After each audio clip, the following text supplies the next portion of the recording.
Presented by Aditya Birla Capital. Co-presented by Star Health Insurance, the health insurance specialist. Co-presented by JK Panchargad Tire. Ab hawa nahi niklegi. In association with Neom, the line new wonders for the world.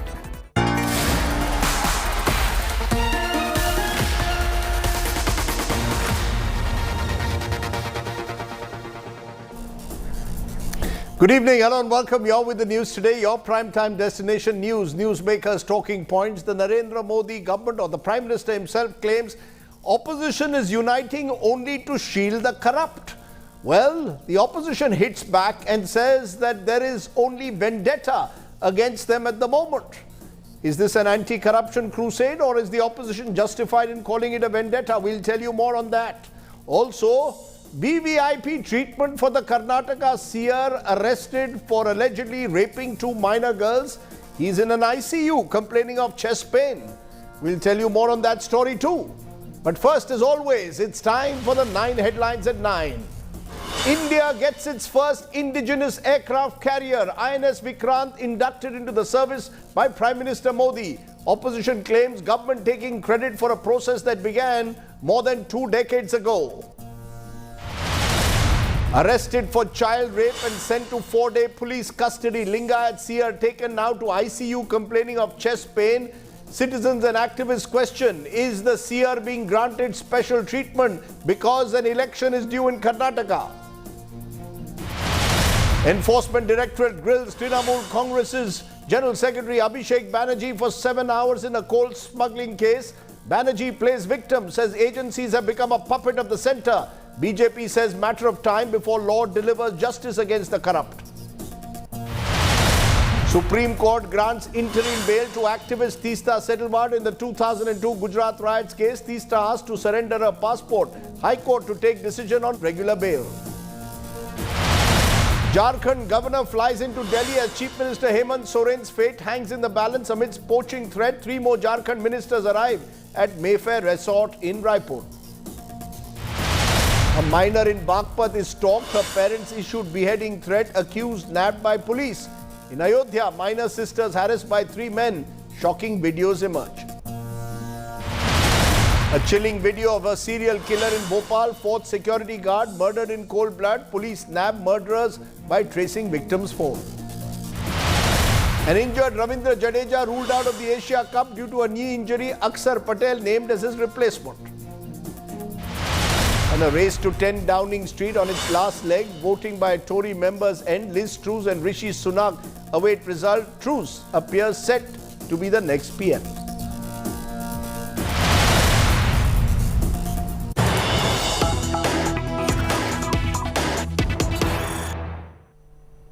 But to the breaking story this evening, the Enforcement Directorate has grilled Trinamool Congress MP Abhishek Banerjee for 7 hours in Kolkata today.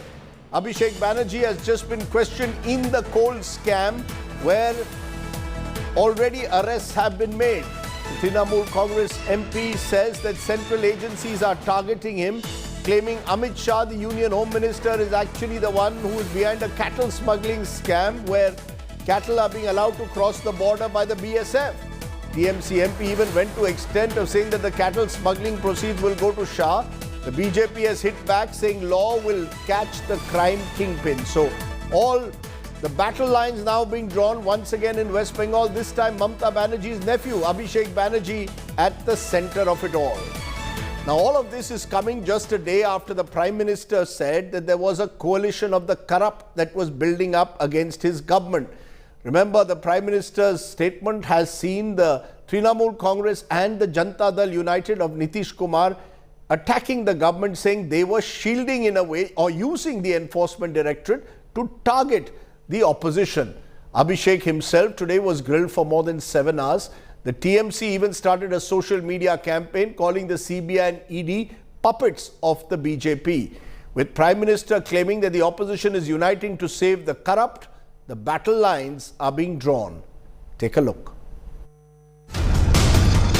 The Trinamool Congress is once again on the radar of central agencies. The Enforcement Directorate on Friday questioned TMC MP and Bengal Chief Minister Mamta Banerjee's nephew Abhishek Banerjee for 7 hours in the alleged coal smuggling scam. Pushed on the back foot, the TMC rallied behind its MP, launching a blistering attack calling central agencies puppets of the BJP. আপনি politically লড়ুন আমার সাথে, আপনি নির্বাচনে লড়ুন, মানুষের দরবারে মানুষের আদালতে আপনার সাথে আমার লড়াই হবে। চোরকে চোর বলবো তো কি বলবো? এটি গরু পাচার হয় কি করে? বর্ডারে দেখতে কে? এই টাকা তো সরাসরি অমিত শাহর কাছে গেছে। পাচার হচ্ছে, বিএসএফ এর লোকেরা কি করছে, কেন্দ্রীয় সরকার কি করছে, স্বরাষ্ট্রমন্ত্রী কি করছে? The TMC counter-strike comes a day after Prime Minister Narendra Modi reminded the country of corruption charges against opposition leaders. Prime Minister Modi urged the people not to fall for new alliances, which he claimed were being forged to save the corrupt. हम ये भी देख रहे हैं कि जैसे जैसे भ्रष्टाचारियों पर एक्शन हो रहा है, तो देश की राजनीति में नया पोलराइजेशन भी शुरू हो गया है। भ्रष्टाचार और भ्रष्टाचारियों को बचाने के लिए कुछ राजनीतिक दल खुल करके सामने आ गए हैं, संगठित होने का प्रयास कर रहे हैं। Prime Minister Modi's statement was an obvious dig at renewed attempts for opposition unity triggered by Nitish Kumar's exit from the NDA. लगभग 1000 से ऊपर बीजेपी के विधायक हैं, 300 से भी ज्यादा सांसद हैं, किसी एक के घर भी छापा पड़ा? मतलब बीजेपी के जो लोग हैं वो दूध के धुले हैं क्या? While central agencies continue their action against opposition leaders, the big question is, are these probes a crusade against corruption or politics of vendetta? Bureau Report, India Today. So have the central agencies now moved from being a parrot to a puppet, as the opposition claims? Or is this now part of an anti-corruption crackdown of the government? Is Prime Minister Modi making 2024 now his government versus a coalition of the corrupt, as he calls it? Is the BJP though a washing machine for those who switch over? Can opposition leaders really escape these serious corruption charges? Is some of the questions I'll raise. Dr. Shashi Panja is West Bengal Minister of the Trinamool Congress. Syed Zafar Islam is the BJP spokesperson, former Rajya Sabha MP, and Meeta Chakrabarti is the Congress's spokesperson. Appreciate your joining us at this moment. Let's turn to you, Dr. Shashi Panja, because it's your leader, Abhishek Banerjee, grilled for 7 hours. Now attacking the government, claiming the government is involved in cow smuggling. First, he must answer the charges made against him on serious coal smuggling that's taken place. Already people close to him have been arrested in the case. Why is Abhishek Banerjee not answering the specific charges on coal smuggling before he blames the ED and CBI of being puppets of the centre? Rajdeep, it is just not 7 hours today. Over the past 2 years, if you take into account, it's almost 60 hours. So it's 60 plus 7 hours. So thrice he has been called, twice in Delhi, once today. Thrice his wife has been called, and there has been no shred, absolutely no shred. After so much of questioning, there has been no shred of evidence that they could collect. So this is the harassment that we are talking about. On the contrary, what we see is that the BJP, the ruling dispensation, is in a happy cooperative federalism kind of a relationship with the investigating agencies. They just don't go beyond the non-BJP states. They are very much within the BJP states, the non-BJP states itself. Now, having said that, Abhishek Banerjee, today, this allegation is extremely serious and extremely true. Well, we have been accused of cow smuggling, coal smuggling, cow issue and everything. Now, these lean and sick cows, what we are trying to say, are being sent to the border. So they are coming from Uttar Pradesh and various other states in northern and eastern India from the west of West Bengal, and they are entering West Bengal to approach the border because we share an international border. So who is pushing these cows into West Bengal? That's all we ask. But it's a bit incredulous to say, but let's be fair. it's a bit No, incredulous let's to be say fair. that Amit Shah, the Home Minister, is now encouraging cows to be smuggled across the border. Come on. I mean, No. you. What When we are you trying make to allegations. say is, Rajdeep, no, yeah, we have said it, Rajdeep. I may complete. You see, the border security force is under the Ministry of Home Affairs. That's all we are saying. That why are you not guarding the borders properly? Why are the cows being smuggled out? I mean, they are the ones who are guarding. You are being accused of diverting from the core issue of coal scam, ma'am. You are being accused of diverting from the core issue. Not at all. Not at all. There has been coal scam even in Gujarat.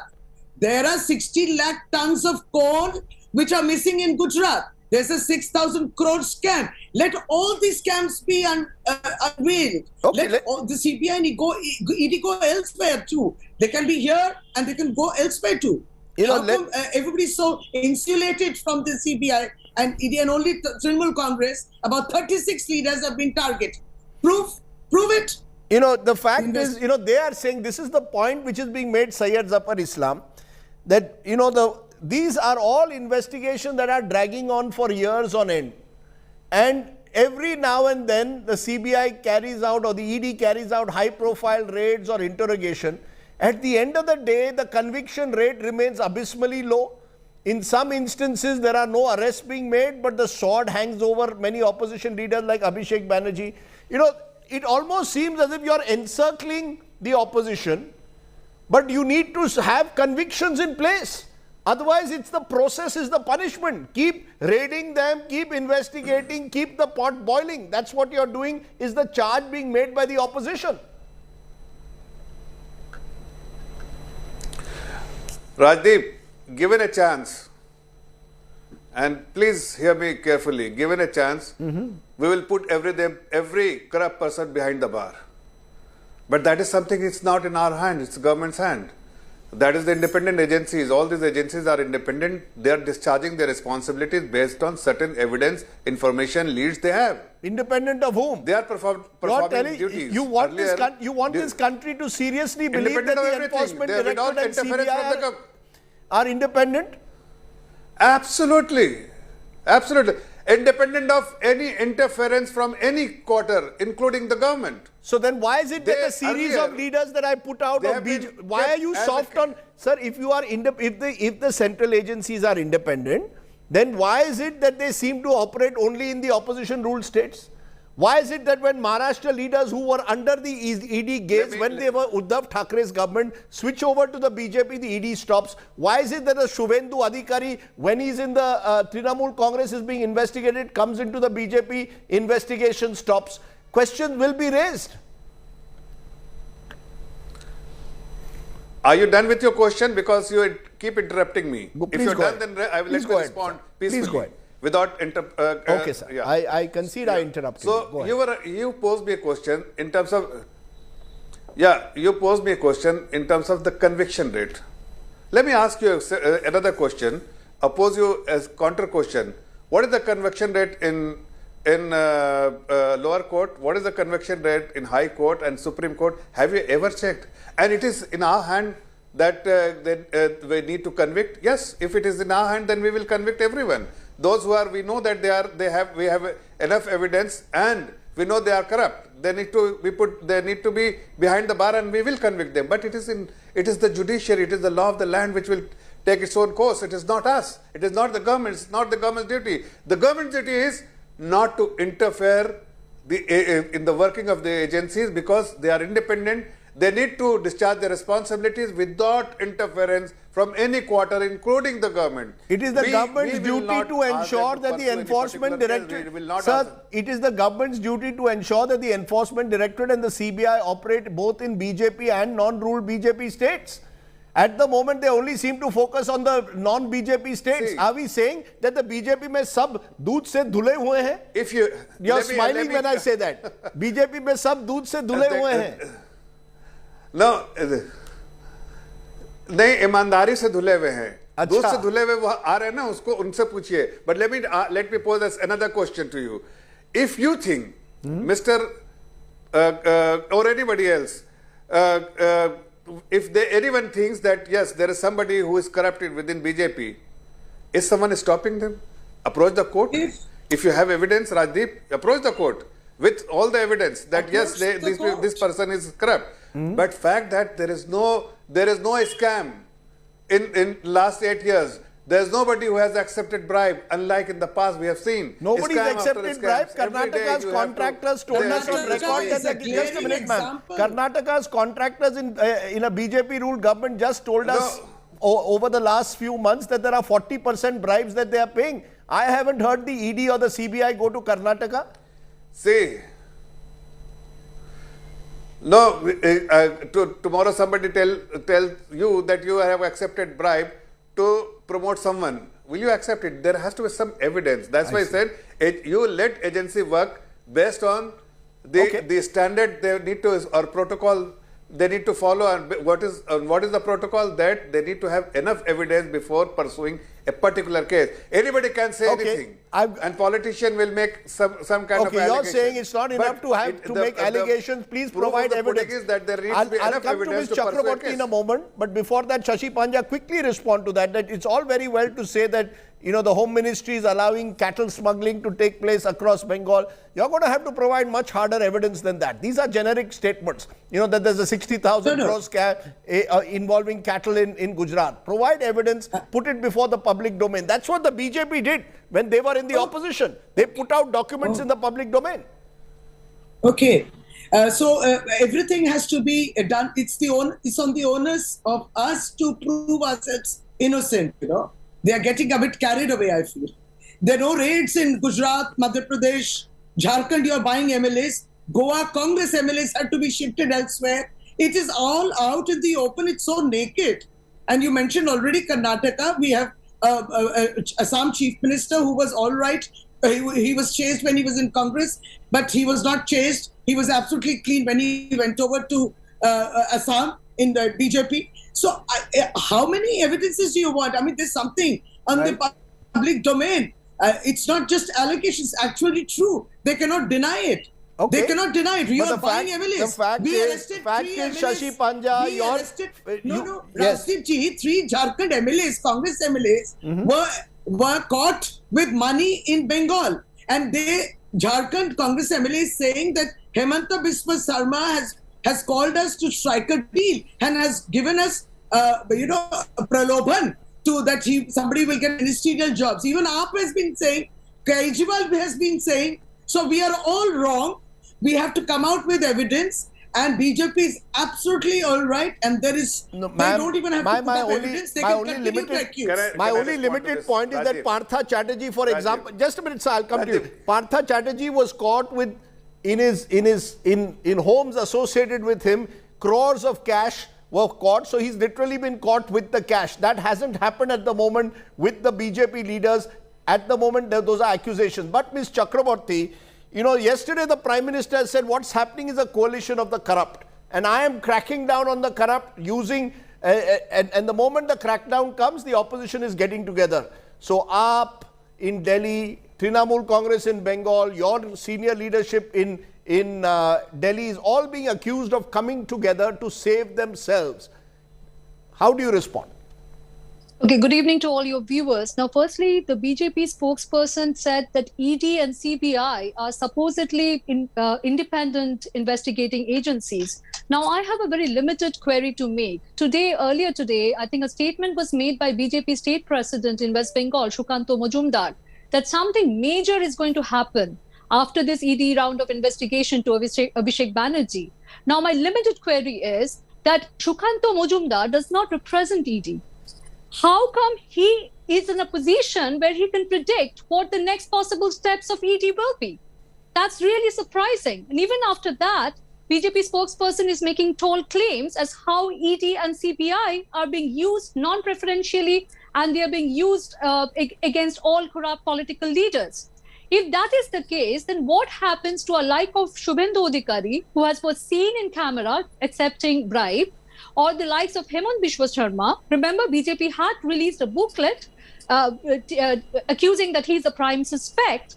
whenever they cross over to BJP, there seems to be a magical washing machine. So Narayan Rane is no longer corrupt. Ma'am, you are part of the party. Ma'am, you are part of the party that was in power from 2004 to 14. Then the CBI was accused of being a cage parrot.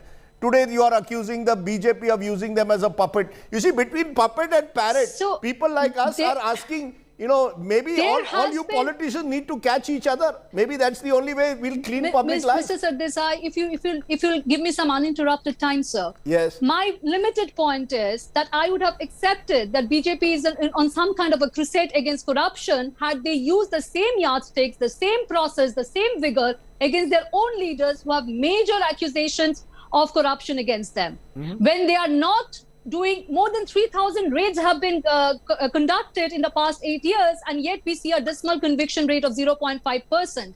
So what they're effectively doing is they're creating a media perception, a media hype, without actually booking the people, finding out who is culprit. Okay. They're using CBI and ED as tools for political negotiation, either to intimidate voices of opposition parties or to topple democratically elected governments. So they are just using this as tools of political negotiation in one side, or they're using this as tools of political intimidation, or they're using this just to create a media perception, a media trial, nothing more than that. Okay, let me just, before you come in, Syed Zafar Islam, and I know you want to dive in on that, I want to play what Prime Minister Modi said.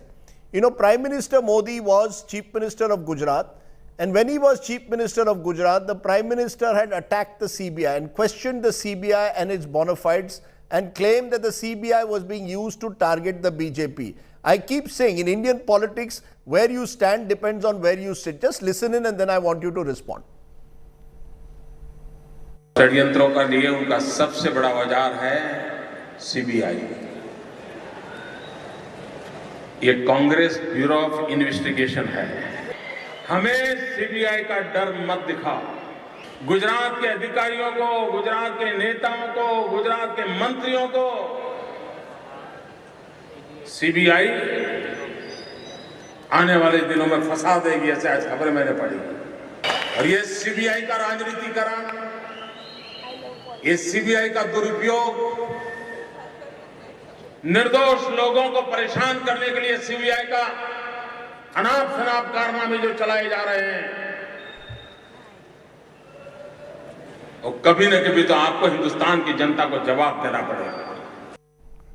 कभी ना कभी आपको जवाब देना पड़ेगा। नेले पे देला. Look at how times have changed, Syed Zafar Islam. What the Prime Minister said when he was Chief Minister in Gujarat could well be said by any of the opposition leaders today. Now it will be called BJP Bureau of Investigation. The differentiating factors, Rajdeep, that the Honorable Supreme Court at that point in time had made certain observation about the conduct of CBI. Hope you can recollect it. Yes. Cage parrot.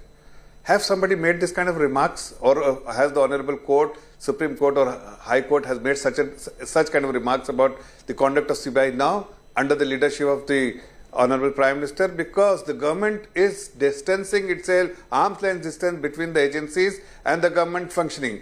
They are having certain responsibility. They need to discharge their responsibility efficiently without interference from the government or any other sources.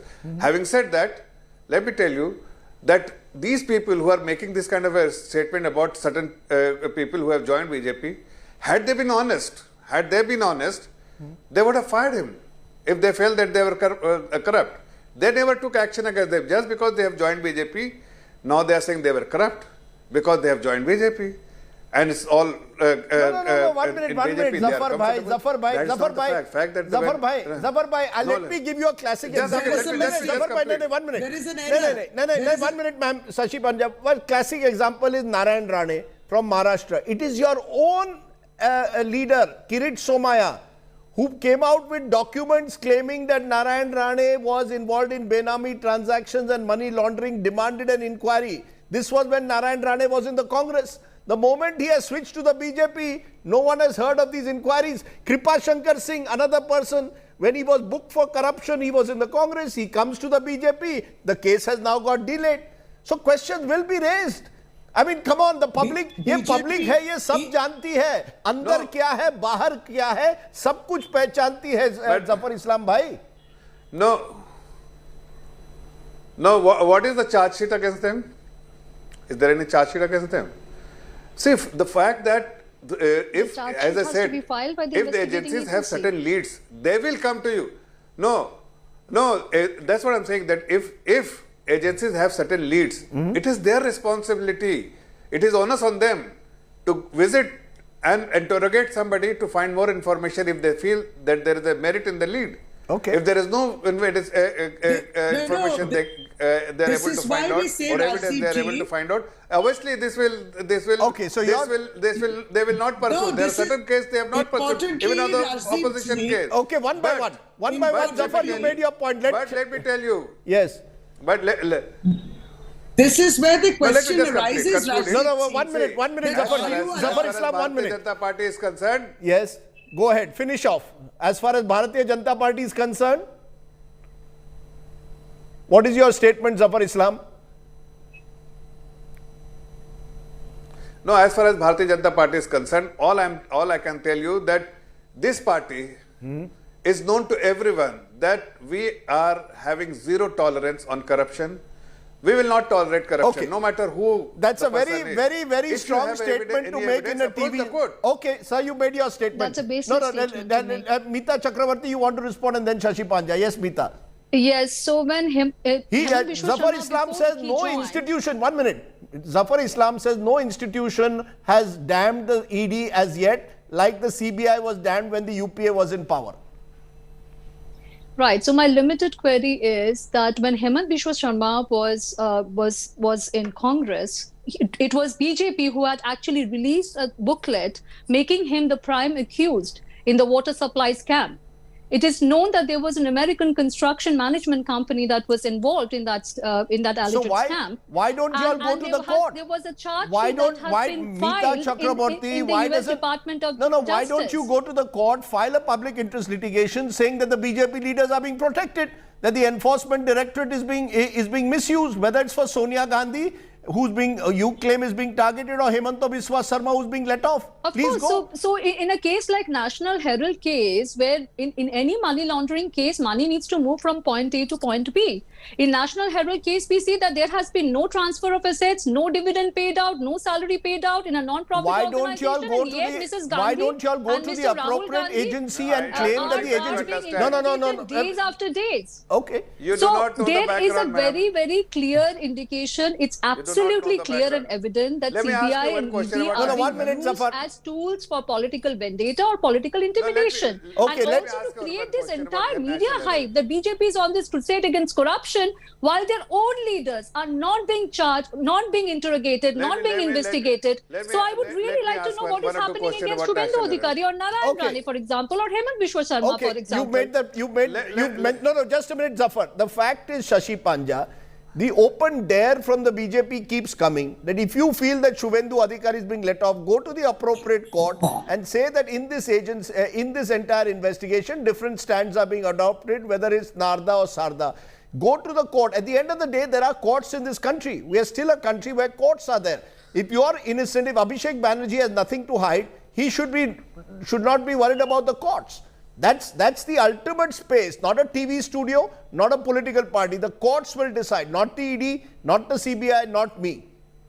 Go to the court, put yourself clean. Okay, then BJP can stop giving moral lessons then?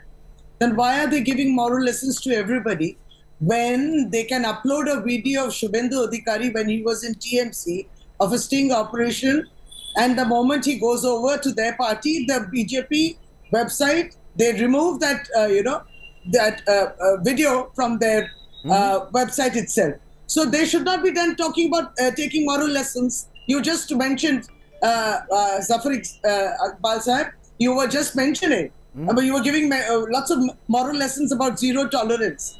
And this is what you had done. You uploaded when he was in TMC, and you took it off your website when he came over to BJP. And you are telling us to go to courts. So are you morally correct? Okay. I mean, are you morally? Let me ask one last time, Zafar. Okay, ma'am, you made your point. You made your point, Zafar Islam. One last time, I must ask you. Are you seriously telling me that if someone switches from the opposition to the BJP, the investigating agencies carry out their investigations with complete independence? Can you swear on your heart today and say that that is happening? Honest answer. You're a decent, honest man. Your smile is revealing a lot. आपके मुंह में थोड़ी मुस्कान है. No. Let me respond to that. Mukul Rai had switched sides from TMC to Bharatiya Janata Party, yet he has been summoned by the CBI. Once. Didn't he? Only once. Secondly, what is more important? Let me respond. See, we do not pronounce judgment. It is not party, Bharatiya Janata Party, we pronounce the judgment. It is the court of law. Please explain and what everything has to be proven in the court of law. As a political party, as a political party, if we have some leads and evidence or something which we can tom about it, we will do it as a political party. That's again, it's our responsibility to highlight in the eyes of the public of this great country. It is the court which will decide. So at the end of the day, it will be the courts who will decide, but not from the Bharatiya Janata Party or the government. So the courts will decide, but the agencies have to provide a case. You are saying today that 40% bribes being paid by contractors in Karnataka is an absolute lie. I suggest that you, after this show is over, please ring up the concerned officials, ask them to go to Karnataka for a few days. Trust me, you will find umpteen examples of rampant corruption there. Everyone in Karnataka knows it's the worst kept secret again, at the moment. Rajdeep, Sir, the point is... Again, Rajdeep. Yes. Rajdeep, again you are... again you are asking me to interfere. We do not interfere. Why will I call? We do not interfere. It is their responsibility. No, ma'am, that's it. Time up to all. We will go on endlessly. This must be the umpteenth debate that I've had on this. And unfortunately, it carries on from one day to another. Nothing seems to change. The people of this country want all the guilty, corrupt politicians to be put in jail. That's what we want to see, not selective investigations, because that then reduces faith in the rule of law. Thank you all very much for joining me. Is this a coalition of the corrupt? You decide. Now, let's turn from there to the other big story, because the Supreme Court today granted interim bail to rights activist and lawyer Teesta Setalvad. The court overlooked strong objections by the central government to give her relief. Remember, Teesta Setalvad is being charged with falsifying documents in the Gujarat riots case to defame the Gujarat government. What happened in the court? Take a look. Human rights activist and lawyer Teesta Setalvad gets interim bail after spending 2 months in jail. The bench of Chief Justice of India, UU Lalit, Justices S. Ravindra Bhatt and Sudhanshu Dhulia has granted bail to Teesta on 3 grounds. First, that she is a lady who has been in jail for the last 2 months. Second, that the allegations against her pertain to alleged affidavits and false statements that were made before a court in 2002 and were used till 2012, which gives a whole 10-year gap between the filing of those fake affidavits and the FIR being filed. Third, that she has already been interrogated in custody by the Gujarat police for 7 days, and the evidence that has to be taken against her, or the questioning that has to be conducted, is already over. During the hearing, Solicitor General Tushar Mehta, appearing for Gujarat government, strongly opposed bail for Teesta, who played a big role in pursuing Gujarat riot cases to give victims justice. The Solicitor General argued that there was nothing unusual in the Gujarat High Court posting Teesta's bail plea for hearing after a gap of 6 weeks. He said that is the usual time taken by the High Court to hear a bail plea. The Solicitor General, an additional Solicitor General, claimed that Teesta gave pre-typed statements of witnesses as evidence. Appearing for Teesta, lawyer Kapil Sibal said that these witness statements had led to the conviction of 124 people in Gujarat riot cases. Sibal also argued that the FIR against Teesta was solely based on a Supreme Court verdict in June that dismissed a plea against Prime Minister Modi in the Ehsan Jafri case. The court has said they are not going into the merits of the matter. They have placed their reliance on the legal provisions of interim bail, and now it is for the Gujarat High Court to look into the entire issue on whether Teesta Setalvad could also get regular bail. The Gujarat High Court is now set to hear her regular bail plea on the 19th of September, but till then Teesta Setalvad will be able to be outside of jail. In New Delhi, this is Anisha Mathur for India Today. Well, Teesta Setalvad may get bail, but guess what? Arrested after 6 days of being charged with raping minors and only after a public outcry, the Muruga Mutt seer, Lingayat Mutt seer in Karnataka, has spent only 6 hours in jail because soon after he was taken to the district prison after his late night arrest, the Lingayat seer Shivamurthy complained of chest pain. Guess what? The police quickly rushed in and took him to the Chitradurga Government Hospital, where we are told he's been ensured VVIP treatment. Take a look.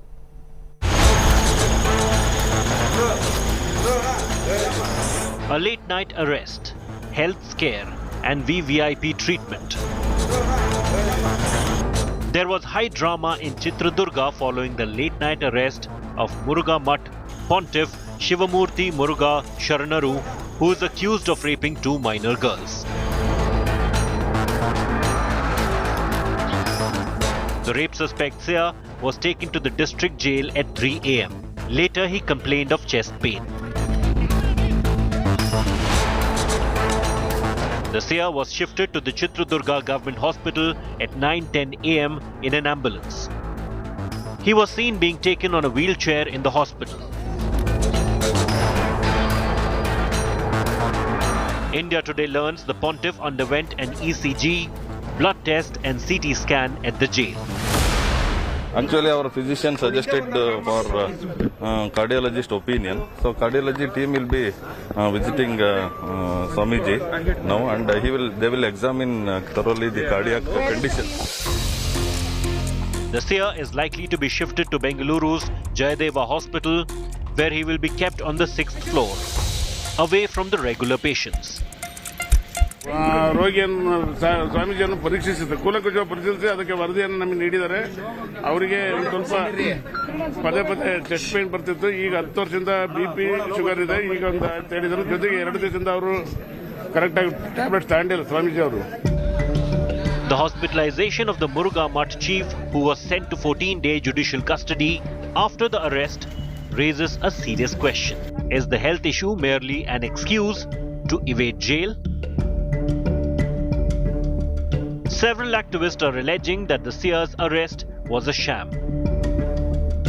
Till yesterday, he did not have any problem.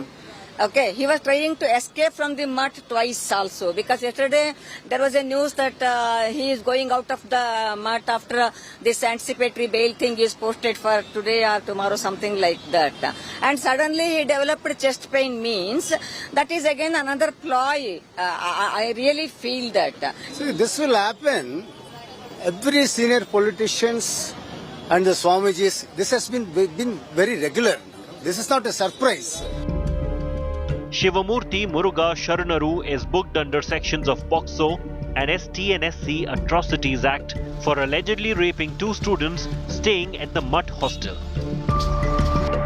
The rape-accused seer broke down in court during custody hearing on Friday. The court has granted police 4-day remand of the rape-accused seer for questioning. But his hospitalization could delay the investigation further. With Sage Raj in Chitradurga, Bureau Report, India Today. So is the Karnataka seer getting VVIP treatment? Will politics really ever allow justice to prevail in VVIP cases? I am joined at the moment by B. Gopal Hosur, former ADGP Karnataka, one of the state's top cops over the years. Mohan Krishna is BJP spokesperson. Appreciate both of you joining us. I want to turn to you, Mr. Hosur. You are an honest cop. Please tell me, are you surprised that the seer suddenly developed chest pain, or does chest pain always happen with VVIPs after they are arrested, whether they are politicians or religious seers? Honest answer. Your smile is already revealing all. Rajdeep, good evening, and nice to be on this show. See, whenever anybody is arrested, it is expected that the person needs to be subjected to a medical examination. most of the time, high-profile people, pain of some chest pain, they want to get admitted to a hospital. But the role of the police is extremely limited in all these matters. I have been a police officer. If somebody complains of a health problem, I am not a doctor. I can't judge how his health condition is. The Swamiji, I believe, told that he is around 64 years old and he has some minor health complications. So the moment somebody says that he needs a medical treatment, the police are expected to give him a medical treatment. And it is the doctor who decides whether he has a heart problem or some other problem. Our role is limited in this matter. Sir, your role is limited, but please tell me, for 6 days you all did not, the Karnataka police did not act against the seer despite the serious rape charges. The 7th day when they act, he suddenly develops chest pain. The doctor is a government doctor. What is he going to say? Come on, Mr. Hosur, you must be honest. You've been a policeman for so many decades. Why is it that politicians and VVIPs always complain of chest pain and the doctors give them that the permission to be admitted into ICU?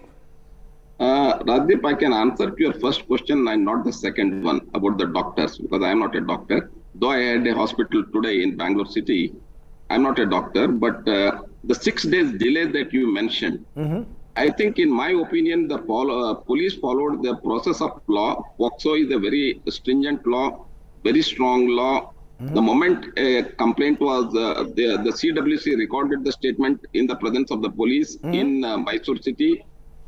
It was transferred to Chitradurga. Chitradurga case was registered. It is mandatory that 164 statement needs to be registered, recorded by the magistrate. The police subjected the girls to go through that 164 statement.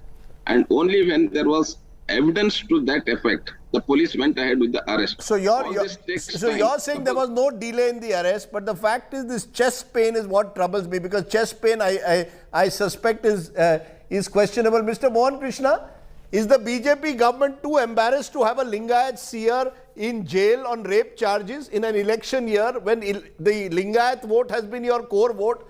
This is someone who has been a very close friend, I believe, of Mr. B.S. Yediyurappa. Rajdeep, whether he is a friend of Yediyurappa, he is a Lingayat seer, accused is accused. Police is taking care of the issue, and the law and order, law of the land will take care of the issue. We are not interfering. Government is not interfering in this.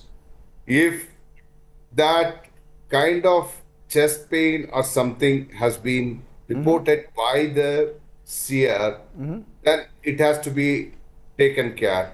That's what they have done. We are not here to interfere. You're not here to protect anyone. You're not here to protect anyone. Before you say anything, I would like to give an example. Yes.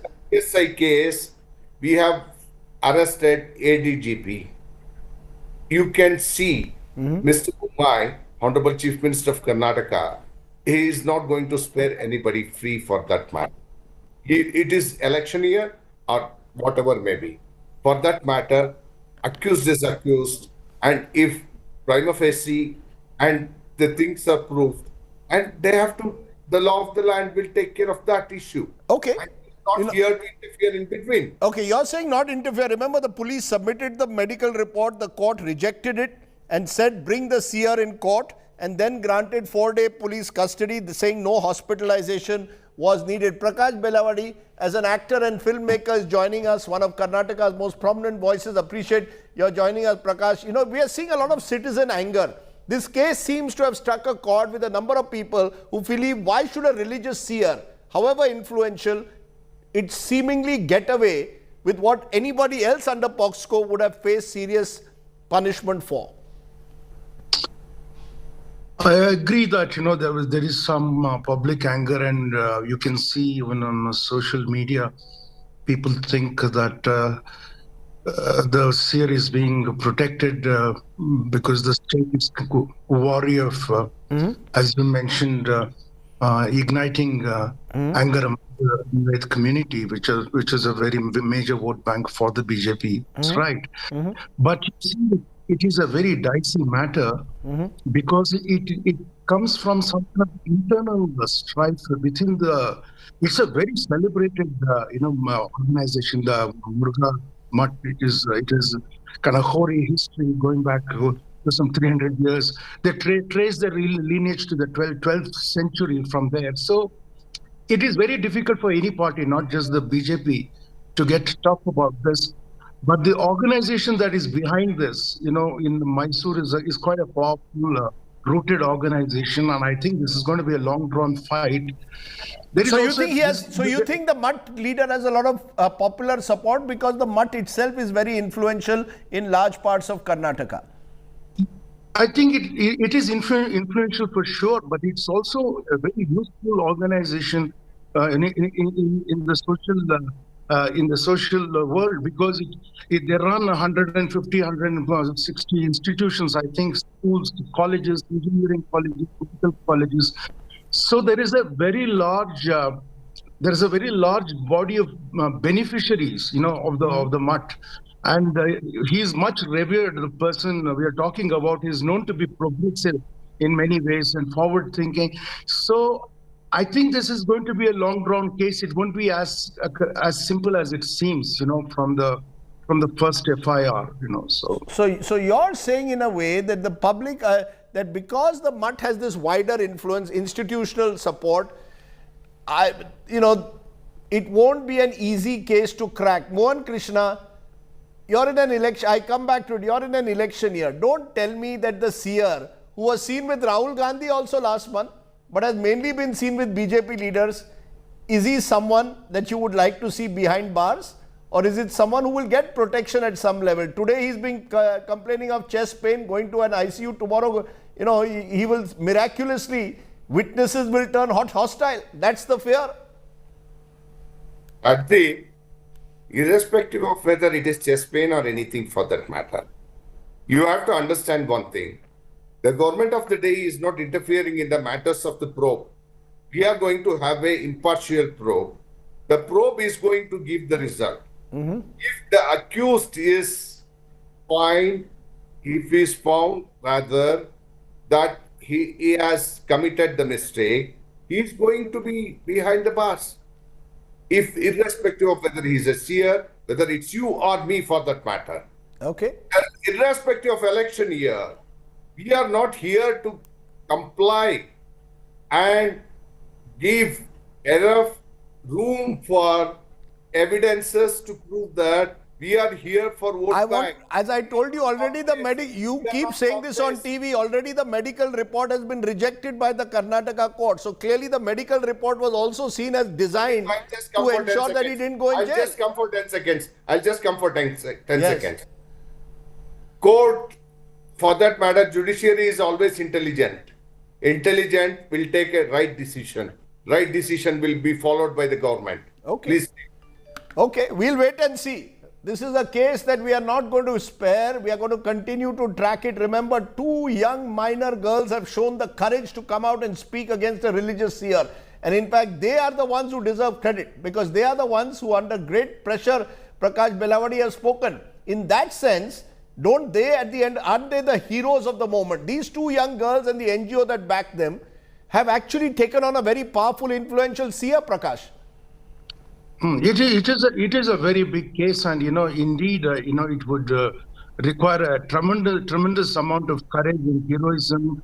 I don't know who has given the courage to these girls.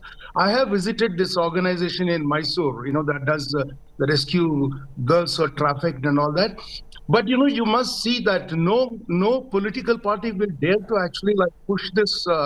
Because everybody covets the Lingayat vote, and one of the victims is a Dalit girl. So between the Dalits and the Lingayats, I think we are talking about nearly 40% of the vote in Karnataka or more.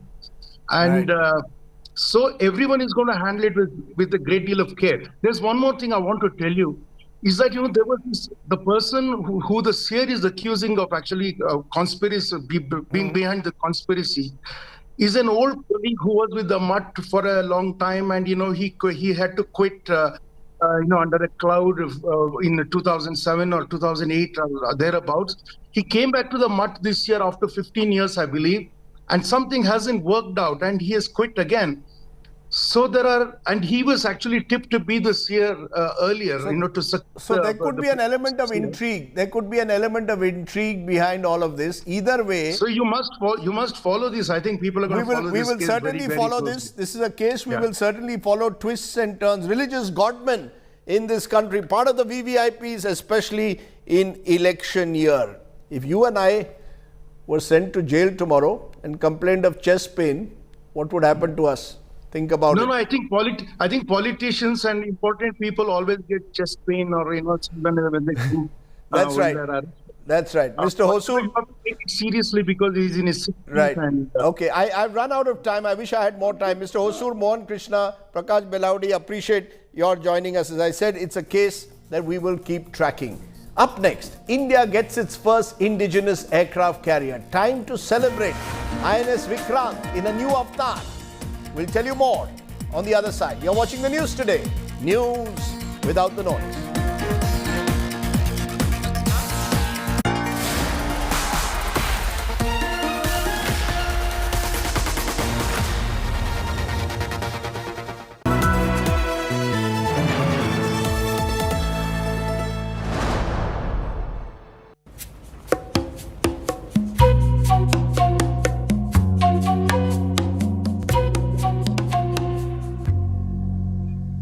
Hey, I noticed something new. You started using a new body lotion. Fun.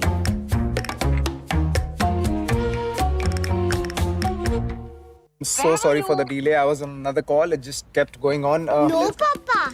You have been a steam bath. Steam bath? At home? Two steam bath he takes. Go to your homework.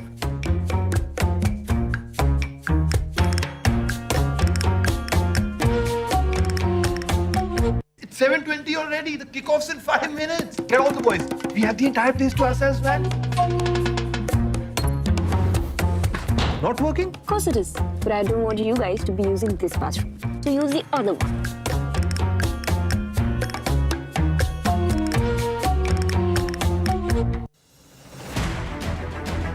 I don't read the news. I read between the lines to tell you the true version of events. The true story of our times. To document grief, the toughest assignment for any journalist to be. From those who matter. Women politicians going to stick up for each other. Of those who should matter. I document the truth. I don't distort the truth. I don't glamorize the truth. I don't gloss over the truth. The ghosts of India's contentious medieval history have come knocking again. I hustle for the truth. On the ground, in the newsroom, in the studio. I don't try to grab eyeballs. I inform you to make you see the point. To the Point with Preeti Chaudhary. At these times, only on India Today.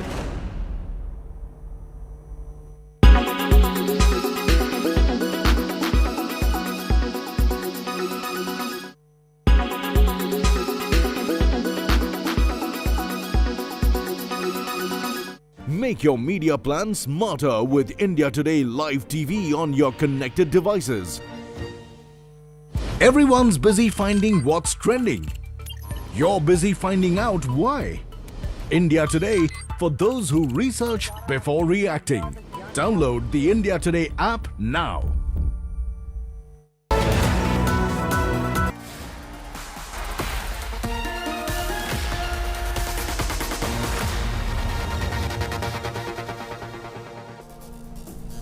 Let's turn to tonight's good news today story. INS Vikrant, a made-in-India aircraft carrier this time, has been officially commissioned.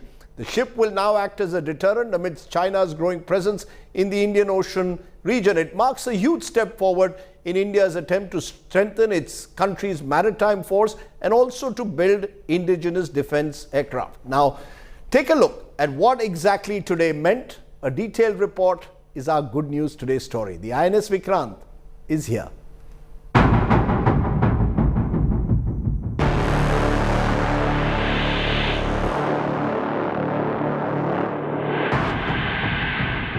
An aircraft carrier made in India, a floating airfield, 45,000 tons of war muscle. INS Vikrant, the pride of India, has joined the Indian Navy's fleet.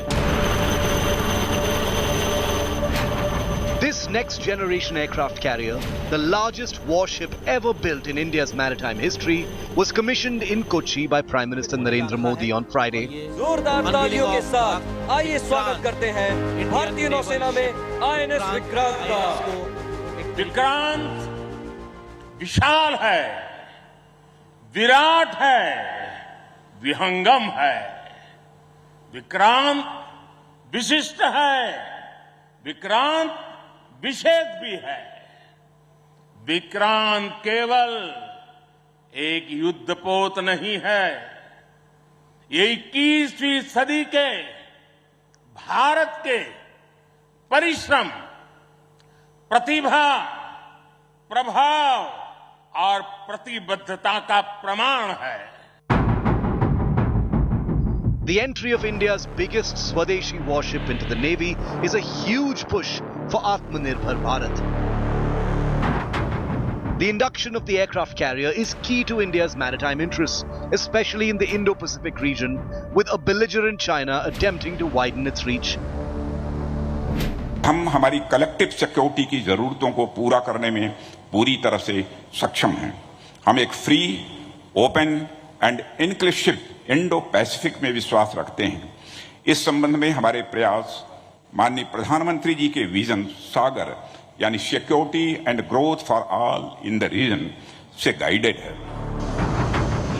The aircraft carrier, housing state-of-the-art automation features, a crew of over 1,700 officers and sailors, and capacity to hold up to 12 fighter jets and 6 helicopters.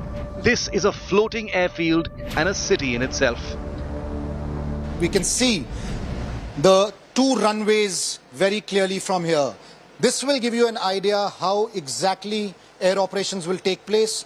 The round circles with numbers, that says 3, it says 2, 1, those are meant for helicopters to be stationed, and the 2 runways are divided in between with a white lining. One is the red one, the other is the yellow one.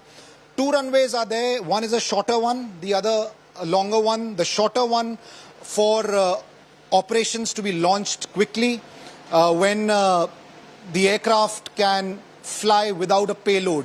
But if an offensive operation is to be launched with a heavy payload, that's when the longer runway has to be used. It's still going to take at least 4 months for air operations to start on INS Vikrant. A special welcome was given to the new warship from the air, a flypast by helicopters and fighter jets in the presence of Prime Minister Modi and other dignitaries. The brand new aircraft carrier is named after its illustrious predecessor, the original INS Vikrant, that played a defining role in India's war with Pakistan in 1971. Today, India screams Shano Varuna. May the gods of the oceans be auspicious unto us. With Abhishek Bhalla in Kochi, Bureau Report, India Today. Which also is our image of the day, because Prime Minister Modi also unveiled the Indian Navy's new ensign in Kochi. The St. George's Cross has been removed from the Indian Navy's new flag. It now features the tricolour and the national emblem. The emblem is inside an octagonal shield.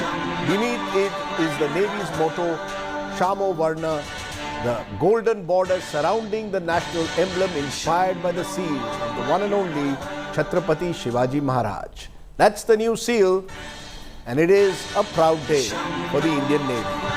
Thanks for watching. Stay well, stay safe. Good night, Shubhratri, Jai Hind, Namaskar, have a good weekend. Bye.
The prices of commodities and goods have risen over the past few months. If China-Taiwan tensions escalate, it is likely for more goods and commodities to get expensive. We saw how the Russia-Ukraine crisis increased prices of everyday goods like sunflower oil. Same is likely to follow in case of China-Taiwan. So what will be expensive in India? India depends on China and Taiwan for many of its imports. Let's take a close look at this. In 2021, India imported goods worth $125.6 billion from China.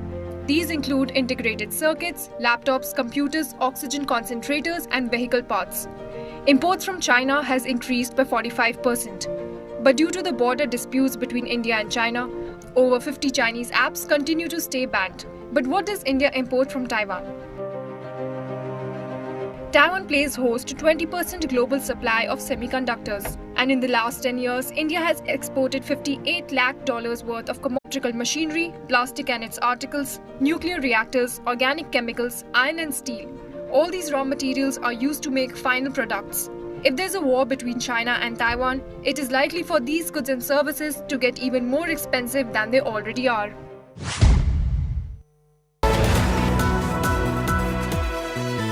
First indigenously manufactured and developed aircraft carrier INS Vikrant is finally a reality.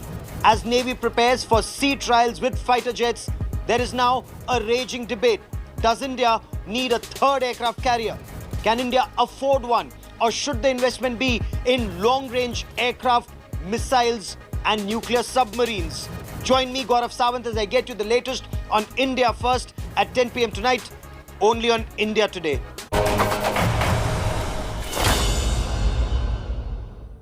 Co-powered by HDFC Bank Parivartan, a step towards sustainable progress. In association with Bharti AXA Life Insurance, do the smart thing. Hetic Fittings, make your furniture work beautifully. LIC, हर पल आपके साथ.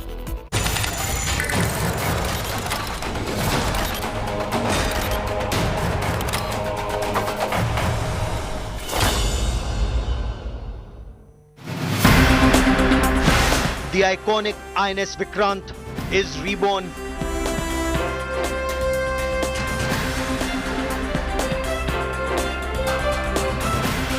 India's largest indigenously manufactured warship dedicated to the nation. Vikrant विशाल है, विराट है, विहंगम है. Navy's 20,000 crore rupee dream realized in 2 decades. As the flag bearer of Indian Navy's unwavering commitment to Honorable Pradhan Mantriji's vision of Atmanirbhar Bharat, Asaduddin Owaisi asks, why delay the third aircraft carrier? हमको तीसरा aircraft carrier चाहिए, उसकी इजाजत क्यों नहीं दे रहे हैं? 200 ship की जरूरत है, हमारे पास बस सिर्फ 130 है, क्यों नहीं दे रहे इसका permission? Can India afford a third aircraft carrier?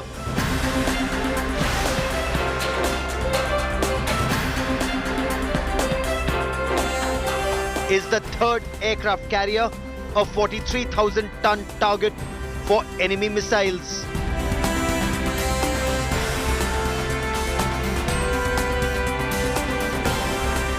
Aircraft carrier or nuclear submarines? Will India need to choose? That's our top focus on India First. It is the dawn of India's naval power in the 21st century, launching its maiden indigenously designed and built aircraft carrier INS Vikrant. India, of course, has now joined an elite league of select few naval powers, and the ship has now been commissioned. She's all set to sail. Of course, the next few months will also see trials with the fighter jets on board. But India is just the third navy to have commissioned a domestically built aircraft carrier in the past 3 years. Here's a look at Indian Navy's latest prized possession.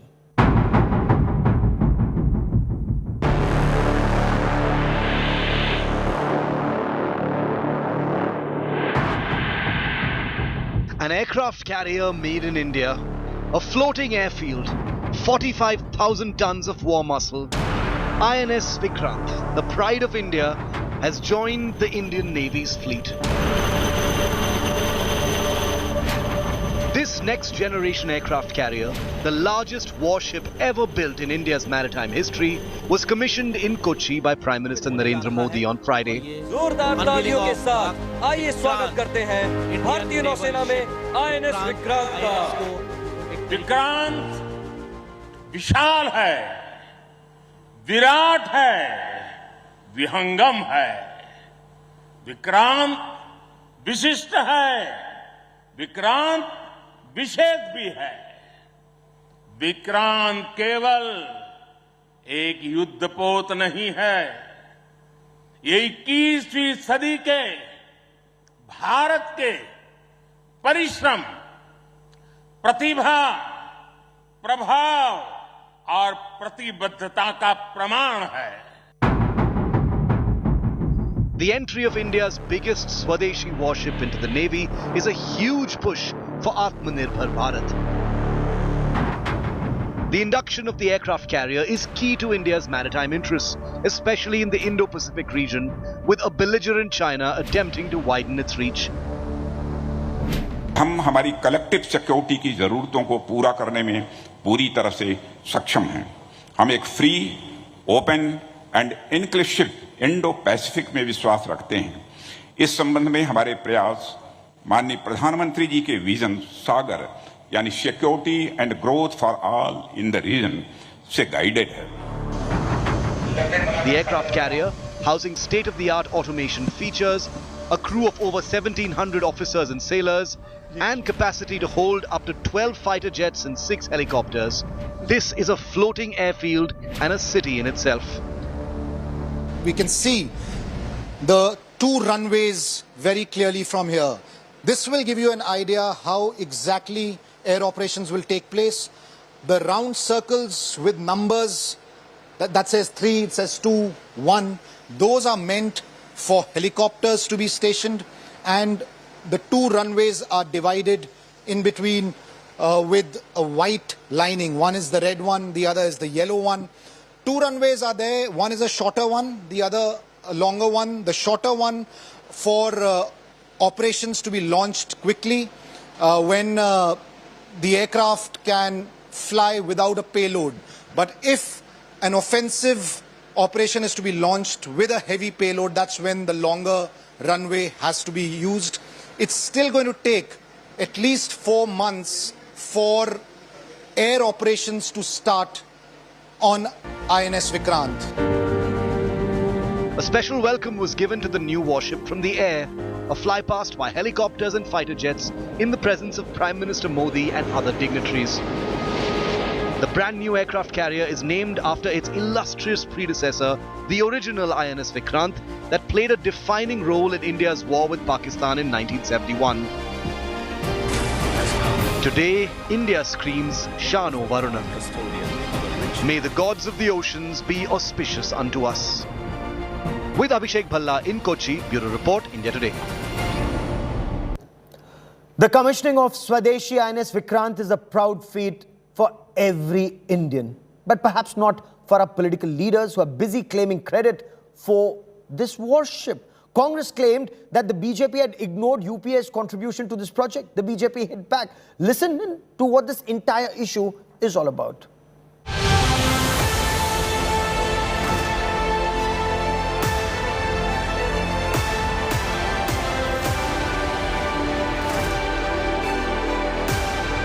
The glory, the pride, the majesty. A day of overwhelming emotion for the Indian Navy and national pride for every Indian citizen. The stunning entry into service of India's biggest Swadeshi warship, INS Vikrant. जो देश जितना आत्मनिर्भर है, वो उतना ही सशक्त है. But as the aircraft carrier was being commissioned, a familiar Swadeshi politics was busy erupting. The first shot was fired by the Congress's media chief Jairam Ramesh, where he taunted Prime Minister Modi, wondering if Congress-led governments in the past would be acknowledged for their role in the Vikrant project, triggering a credit war over the warship. 20-22 साल लगे हैं design करने में, manufacture करने में, trial करने में। तो ये सब अगर आप आईएनएस विक्रांत का मील पत्थर देखें, ये 1999 में शुरू होता है और कमीशन आज हुआ है। आज के प्रधानमंत्री तो फोटो लेंगे, बड़े बड़े भाषण देंगे और कहेंगे मैं आया 2014 में ये सब शुरुआत हुई। ये बिल्कुल गलत है। There was a near immediate counter from the ruling BJP with a sarcastic snipe at the unpleasant matters in defense that the Congress should really be taking credit for. The two tweets triggered a familiar tutu meme in the backdrop of the beautiful ceremony in Kochi. And then when Prime Minister Modi unveiled the Indian Navy's new flag, one that gets rid of St. George's Cross, it was an opportunity for the BJP to front foot and launch its attack.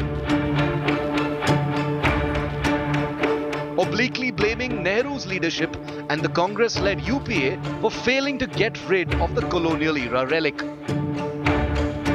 The BJP's firebrand Bengaluru MP added ammo to the attack with this tweet, blaming what he called the Congress's slavish colonial mindset for its decision to allow the return of the St. George's Cross.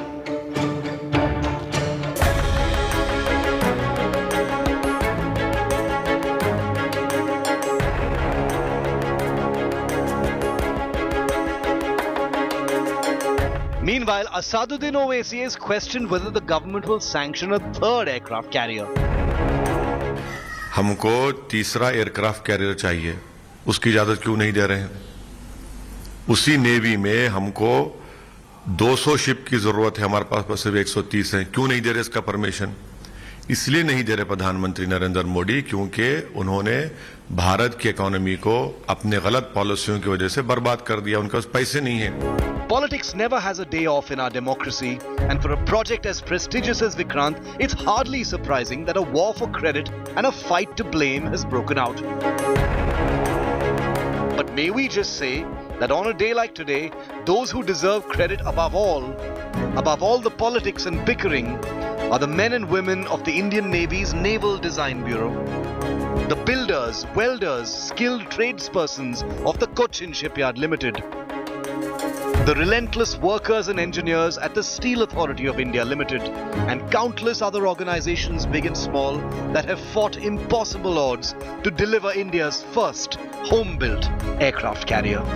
With Abhishek Bhalla in Kochi, Bureau Report, India Today.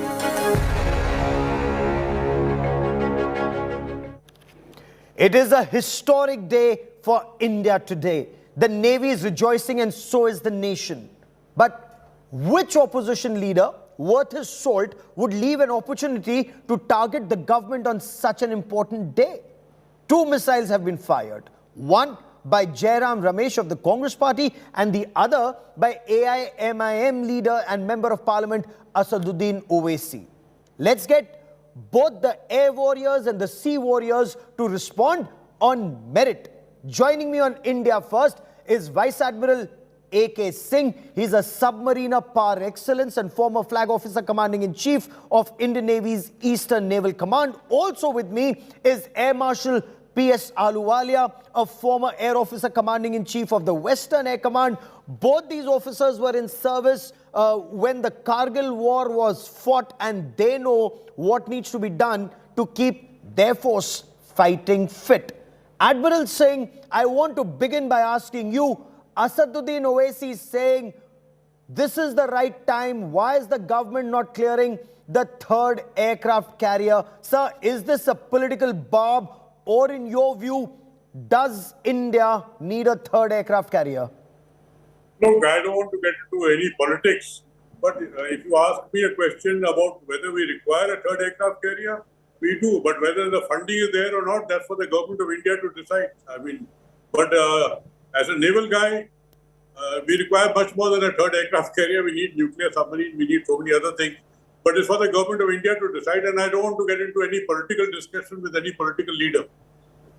Oh, absolutely. And that is why on India First, like the show, we keep the nation first. No political leader on this broadcast, on this particular show. Our conversation is only with military veterans who understand every nuance of our force, of the threat, and of effective countermeasures that need to be taken. Air Marshal Ahluwalia, 20,000 crore rupees, we are told, is the cost of INS Vikrant. Now a 65,000 ton displacement aircraft carrier. That's the proposal. 65,000 ton, perhaps INS or IAC Vishal. That would be far more expensive. Sir, in your appreciation, do we need a third aircraft carrier for sea control? I would I would go along with the Navy if they feel, as per their threat perception, they need another aircraft carrier. However, I'll qualify that by saying that we need to make realistic threat assessments. That goes for the Army and that goes for the Navy and also for the Air Force. Because money will not be ever ending. The tap will close somewhere down the line.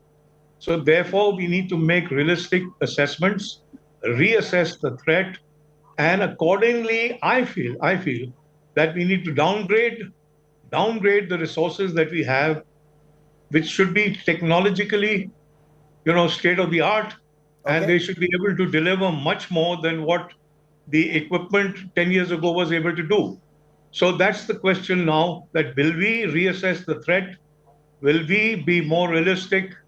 Do we think that we're going to have the kind of wars that we had in the past, our conventional wars in, our other wars in? What is it going to be? And accordingly, we'll have to... So in India First, we're looking at solutions. Let's move beyond the academic debate. Admiral Singh, this concept of sea control versus the concept of sea denial, you understand both. You've been a submariner par excellence all your life. Do we need sea control or do we need effective sea denial given the nature of threat? And let's indulge in some plain speak. China with its aircraft carriers, China with its submarines, China trying to come into the Indian Ocean region. What do we need? Do we need more nuclear submarines to target the enemy aircraft carrier? Because the enemy also has his carrier killer missiles. So would our 20,000 ton displacement INS Vikrant actually be sitting duck, let's say for an enemy Dongfeng 21? So, Gaurav, first of all, I agree with Air Marshal Ahluwalia, my postmate. I absolutely agree with him that, look, it's for each service to decide what they want, and thereafter it's for the government to decide what the funding. Now, in theory, absolutely theoretically speaking, but with our kind of resources likely to be available, the Indian Navy would be looking at a certain limited amount of sea control for a limited amount of time in a limited space against whatever the PLA Navy can deploy in the Indian Ocean region. Secondly, we definitely need nuclear submarines to target their aircraft carrier battle group, and we need nuclear submarines to operate in the Western Pacific. So we need both. Now, there's an ideal figure how many we require of both for sea control and sea denial. And incidentally, in sea denial, we also require the Air Force with their fighter aircraft and their own air-launched missiles. Everything is required. We require sea mines. Everything is required. But then if you don't have the kind of money, then the government has to scale down from what is the ideal requirement to what can they afford. But at the same time, they cannot keep sitting on this decision for years and years. The PLA Navy will be here in much larger strength in a few years from now. They already have 3-4 ships and a submarine in the Indian Ocean region all the time, and they'll have double and triple that strength, and even the Pakistan Navy is growing now. Sir, that's a very pertinent point you make. So let's break this down in numbers and let's indulge in some plain speak before I bring in Air Marshal Ahluwalia once again. Admiral A.K. Singh, in your view, you know the ground reality, you know the availability of funds, you know Air Force requirement for more Rafales, you know Army's requirement, you know the Navy's requirement. Can India afford a third aircraft carrier at this stage? Because also weigh in the fact that Navy says of the 20,000 crore that was spent on INS Vikrant, about 75% was plowed back in the economy to boost the economy within the country. So can we afford to do that? Do we need to do that? Or do we need to get a nuclear submarine or maybe longer range missiles? Look, first of all, we require. I definitely don't deny that the Air Force and Army require what they require. They are also highly professional people, so I'm not going to comment on what they require. I can only say the Navy has to, within its resources, decide. First of all, we need those 26 fighters for this new aircraft carrier, Vikrant, and thereafter, if you can't afford 6 nuclear submarines, can you cut down to 3 or 4? And if you can't afford a 65,000-ton aircraft carrier, can you cut it down to a 50,000-ton aircraft carrier? And if you can't afford a catapult launch and recovery aircraft carrier, can you cut it down to Stobar, which is what Vikrant is? Instead of 40,000 tons, can you make it 50 or 55,000 tons? Well, moving to put a EMOL system, you have to pay another $2 billion more for it. So it depends. There's a choice which the professionals in Naval Headquarters will have to make. But they have to reduce their targets definitely as to what they need. Ideally, we definitely require a 3rd aircraft carrier. Ideally, we require 6 nuclear attack submarines.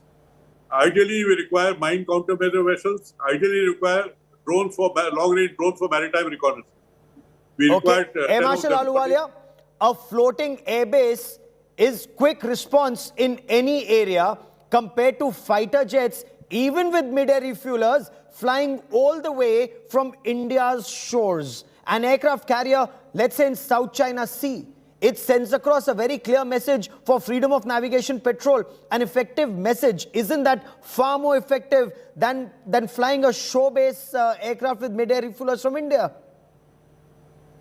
Well, certainly the aircraft carriers are meant for power projection. They're meant to operate away from your own maritime borders to whatever is existing in the area of threat. However, having said that, the most important thing is that we need to be realistic in our threat assessment. These are all numbers that we're talking about. Do you think we have a threat from the east coast of Africa to perhaps Australia on the other side? If that be so, the list will be never ending. So therefore, I expect that the Air Force will review its own force levels relative to what the realistic threat is going to be in the future. And more importantly, induct into that the technology factor, which will then give you a combat potential, which 20 squadrons will be equivalent to 40 squadrons. And the same way the Navy has to get down to realistic figures, because what we are talking about, just like Admiral A.K. Singh said, that we need a host of equipment for the Navy. Is it practical? No. And if it's not practical, then we better get realistic and get down to a force level that has more combat potential at a lesser cost, and be prepared for a quick reaction if it's required to protect our maritime assets or even land assets. Very pertinent point you make there. And Admiral A.K. Singh, let's be practical, is what Air Marshal Ahluwalia says, very politely indicating that perhaps a 3rd aircraft carrier may not be as practical as maybe more shore-based aircraft with mid-air refuelers, longer-range missiles, nuclear submarines. Look for an option that fits our budget better. Look, Gaurav, first of all, I agree with Air Marshal Ahluwalia that we've got to make a threat assessment, and I'm very sure the Air Headquarters and the Naval Headquarters have made their threat assessments. They have cut down, they made a priority list. I'm very sure of that. But having said that, navies and air forces don't come cheap. They are high-tech services, both of them, and they cost a lot of money. The nation will have to be willing to spend a little more they'll have to raise the defense budget by a little more than what they have right now. Australia, just look at Australia. 8 nuclear submarines, 9 frigates, he's going to spend over $100 billion US. So these things cost money. Now, if you want to keep a budget at whatever 2% of your GDP or 2.3%, including pensions, etc., I'm sorry, Marshal Ahluwalia and I can be discussing for the next 1 year But if there's no money, if there's no increase in budget, then even this minimal requirement, minimal increase of 1 or 2 extra units here or there, I'm talking about the Navy, will not be possible. With the present budget, it will not be possible. Okay, okay. But Marshal Ahluwalia, let me put this question to you. Would a 45,000 ton displacement aircraft carrier or a bigger aircraft carrier that we are looking at, maybe 55,000 or 65,000 ton displacement aircraft carrier, be a huge target for an enemy incoming missile or his fighter jets? Let there be no doubt about this, that it will be a huge target from the air. Okay, we know what the target from other naval forces would be, surface forces would be. There's no doubt that it is vulnerable. But it is even more vulnerable from the air. I have done this. I have flown plenty of missions simulating the vulnerability, and it is vulnerable. And therefore, you have systematic air defense equipment on board. You have a whole battle task force which will be able to protect the aircraft carrier not only from the air but also from the water surface. So therefore, the question of being vulnerable is there, but more importantly, you will be able to protect yourself from the air undoubtedly. Okay. So in case your aircraft carrier is more vulnerable despite a carrier battle group with its submarines, with its destroyers, with its frigates, with its P-8Is, my question to you, Admiral A.K. Singh, is wouldn't purchasing, if you have a limited budget, wouldn't purchasing nuclear submarines, a nuclear attack submarine, be more effective as far as the Navy is concerned? Invest more in a nuclear submarine because you also effectively deny that sea to the adversary. Look, in our case, Gaurav, we are supposed to be a balanced Navy, but if you're talking about there being no funding, frankly, I would have been the happiest person in the world if the Prime Minister today had announced that he is going to allow indigenous production of nuclear submarines. We have the capability of indigenously producing nuclear submarines. It just the funding is required. So if the funding is available, it depends. You may not be able to afford the numbers the Navy wants. Then at least give them bare minimum, which you can do. And thereafter, as far as the aviation goes, like I said, the immediate priority for them is the 26 fighter aircraft. Yes. Now, immediately after these 26 fighter aircraft for INS Vikrant, what would, according to you, be top priority? Because there is a must do, a could do and should do. So yes, you should have an aircraft carrier, another aircraft carrier, and you must have the carrier battle group and the works. But a must have, if you had to choose between an aircraft carrier battle group and a nuclear submarine, I'm sorry it's an unfair question since you're a submariner, but you know, as a flag officer commanding in chief, what would you rather have? Look, Gaurav, I've worn both the hats. I've been fleet commander, I have commanded submarine squadrons, I've commanded surface ships, I've commanded carrier battle group, I've commanded submarines. I've seen both the sides. Now, in a balanced Navy, you need both. Now, the question is, we have 2 aircraft carriers. Can you afford a third? If you can, we definitely need a third. Can you reduce the size of the aircraft carrier to reduce the cost? That's for the professionals to decide. Do you need nuclear submarines? Of course you need nuclear submarines. If you want to track the Chinese task force in the Indian Ocean region for 45 days, 60 days at a stretch without being detected yourself, you require SSN. You want to protect a carrier battle group, you require SSN about 100 miles ahead of the group. You want to deploy in the Western Pacific and put China's aircraft carriers and shipping under threat in their own waters, you require SSN. Why do you think Australia is going in for 8 SSNs? But then you require money for it. You've made your point very effectively, and the writing clearly is on the wall.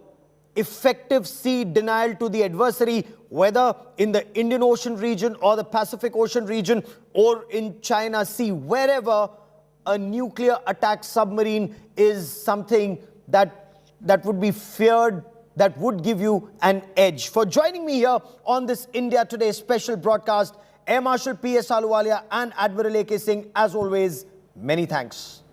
Thank you. Thank you so much. Thank you. We will continue to track developments on the story very closely, but that is all I have time for on India First this evening. Have a lovely weekend. Abha Bakaya comes up next with Business Today.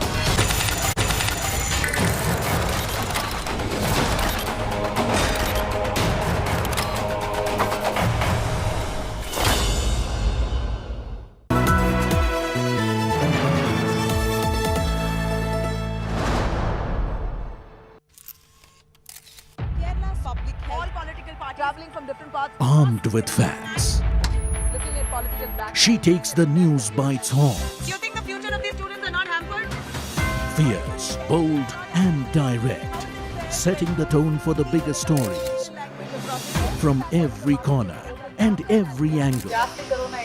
Expect nothing but the unfiltered truth. News first, niceties later. Watch me, Nabila Jamal, on India Today.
Presented by Ebix Cash. हर खुशी के लिए काफी है. Co-presented by CoinDCX, your gateway to crypto.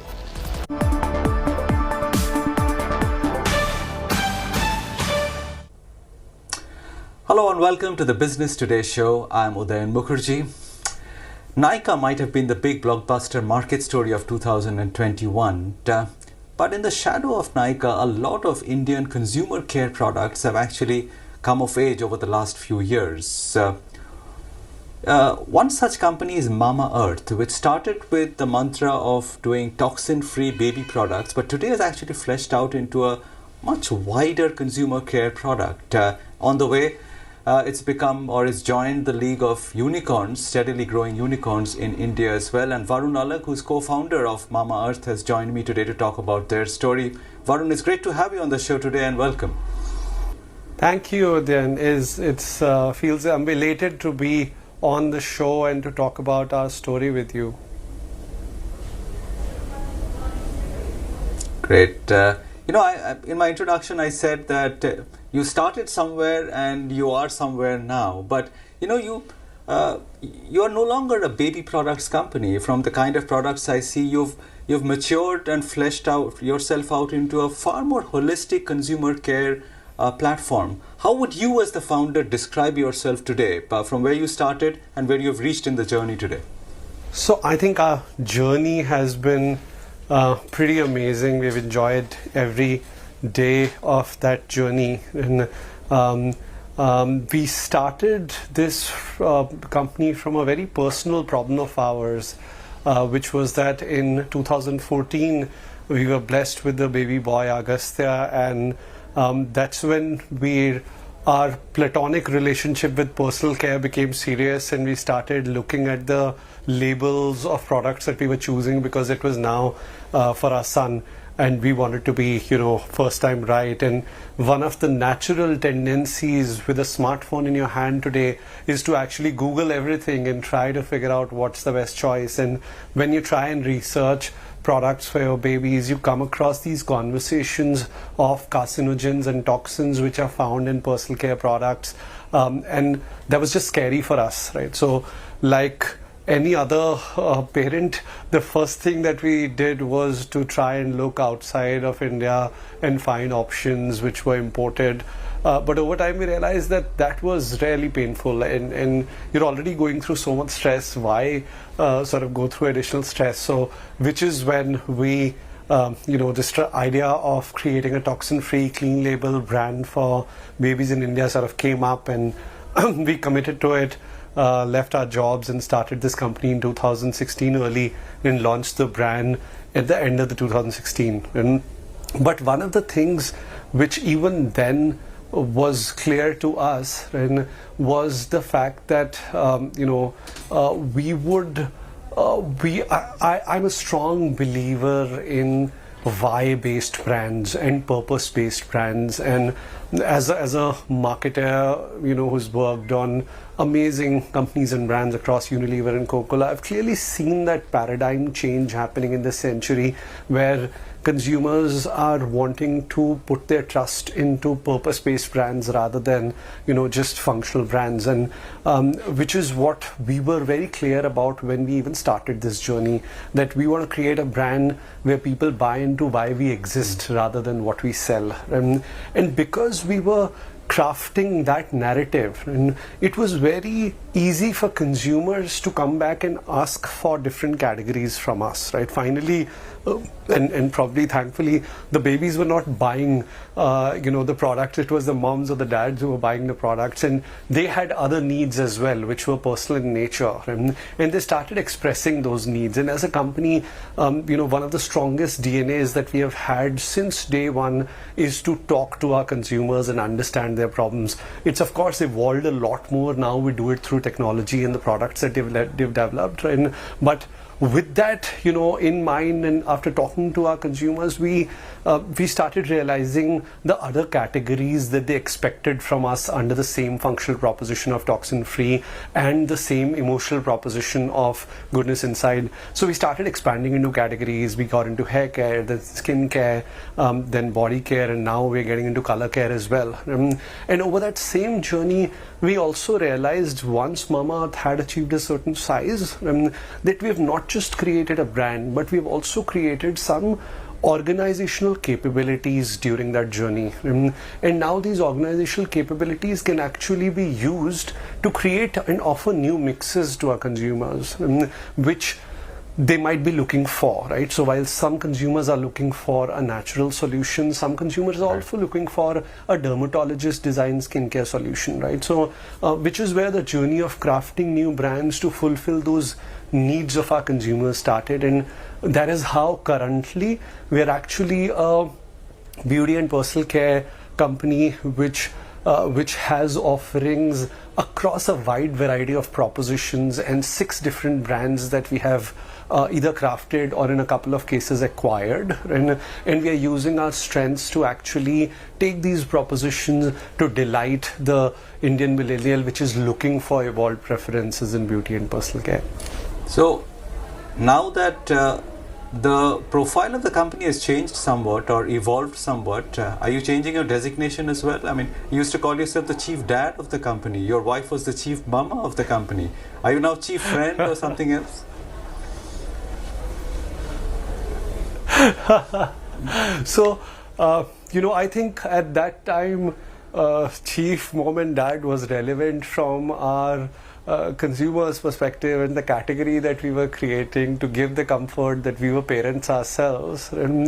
But now probably it's equally relevant from a large team that we lead, which is like our family, and the relevance probably still continues. So I don't think our team wants us to change the designations. Okay.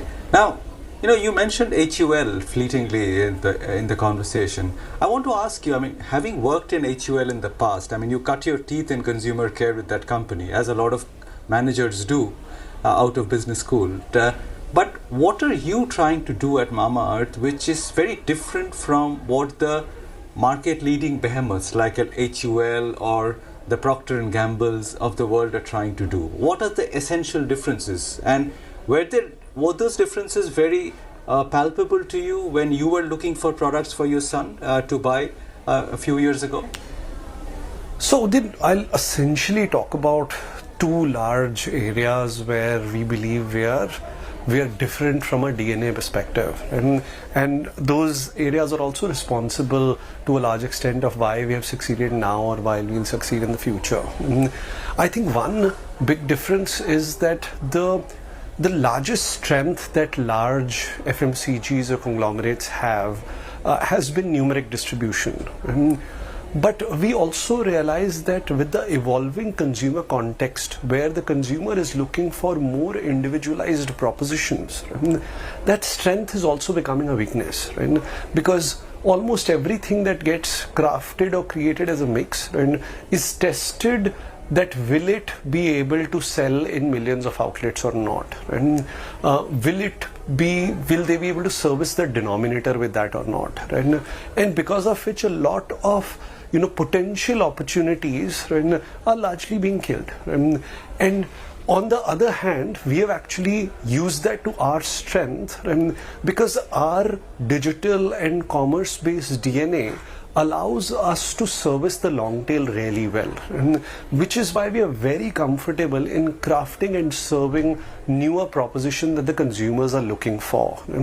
And that is helping us innovate a lot faster, be it under brands or crafting specific targeted brands, compared to how the large FMCGs have been operating. So I think that is the one large difference, and I think the second large difference is the fact that we have had data and technology DNA from day one, and the fact that we have been D2C, the fact that we have 5 million plus consumers who come to our platforms every month and sort of engage with us and are there for us to have conversations with, help us take decisions on, right, gives us that leverage, right, where decision making can be far quicker, and we can actually take decisions basis the consumer behavior, data, interests that we collect out of all of this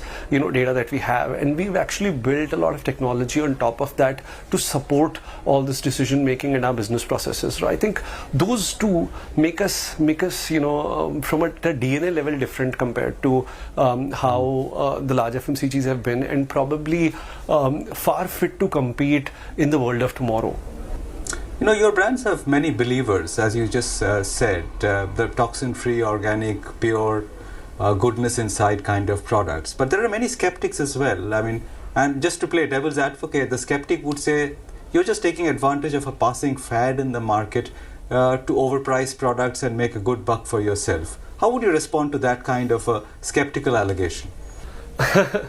Some of these are things which are best left for time to decide, and we genuinely believe that naturals, clean label, and evolution of consumer to want better value for themselves, and at some level willingness to pay better price for that increased value, is a trend which is going to last for decades and possibly even eons, right?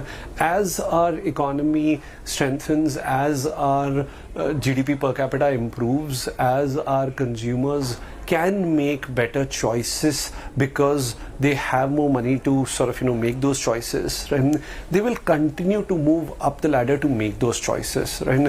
Which is what we believe is a macro trend which will continue to exist for decades to come. We've seen enough developed markets data to know that these trends have emerged over multiple countries, along with how discretionary incomes rise. So we are strong believers of this trend, right, and we'll continue to support and gun behind the trend of clean label or of purpose-based brands, and otherwise in terms of which argument has more strength, probably time will tell. Given that you have some leeway on the pricing front, given the positioning of your products and the ingredients that you use, what would you say is your profitability profile or your margin profile compared to some of the larger consumer product companies in the market? I mean, you would know because you worked with some of the big ones in the past, and you know your own company. How do the two compare in terms of profitability metrics?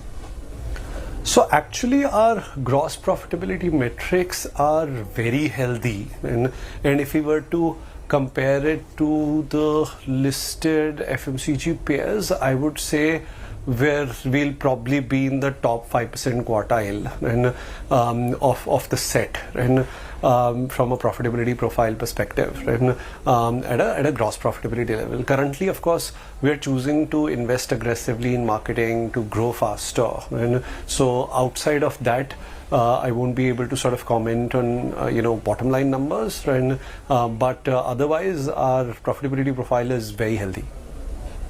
Given what you've just said, do you need to raise a lot of capital, I mean private equity capital, to invest aggressively, as you said, in the brand, the growth of the brand? Is there even IPO possibility on the cards over the next year or two, which you can share? So in terms of does our core business need external funding to run, I would say largely no, and it is very healthy and largely self-funded, so I don't think we need any more funding. Probably for our inorganic ambitions we might require external capital, but that's again not something which is charted out. It depends on the kind of opportunities that you get to see in the market as well. And from the second part of the question perspective, currently, given the external market conditions, etc., we don't have a specific view on the timing of the same. Okay. You spoke about acquisitions. You've made a couple of interesting ones like Mom Espresso. What is the guiding spirit of inorganic growth at Mamaearth? And is it only to fill or any kind of product gaps that you perceive in your portfolio? Or could it be to plug any geographical gaps where you find a product which is doing very well, which shares the same ethos as you in another country, which you might be looking at to enter that virgin market or the new market where you're not present in?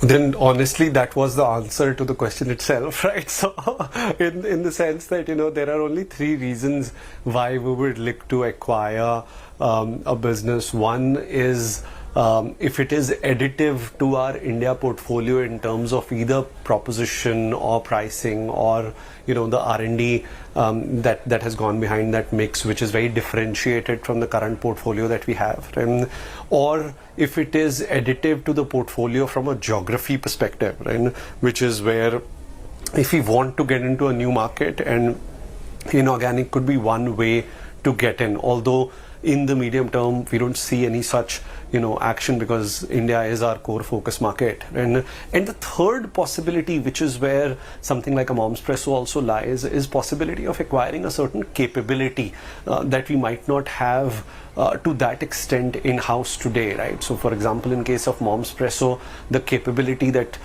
we acquired was the capability to create content, to have a large sizable community which comes along with this, as well as access to 150,000 plus creators which they run, right? So that whole content community and commerce capability, right, is what we were seeing to plug through that acquisition. So I think these are the three fronts where we would evaluate acquisitions. On the first one, we have done Be Blunt and Dr. Sheth, right, which are two brands which were very differentiated brands, one from a category perspective and second from a proposition perspective, that we found additive to our portfolio for inorganic growth, right? And the second was Momspresso, which is in the capability side that we acquired. Well, time for a quick break on the show, but we shall return on Business Today's show with Varun Alag, co-founder and chief dad of Mama Earth. Keep watching.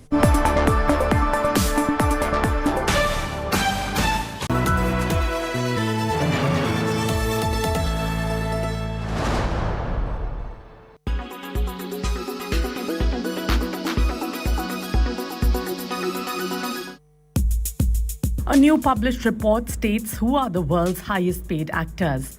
And guess what? Tom Cruise is the highest paid Hollywood actor in the world. His movie Top Gun Maverick earned him $100 million. Now we do love seeing good old Tom in action. Well, right after him, it is Will Smith.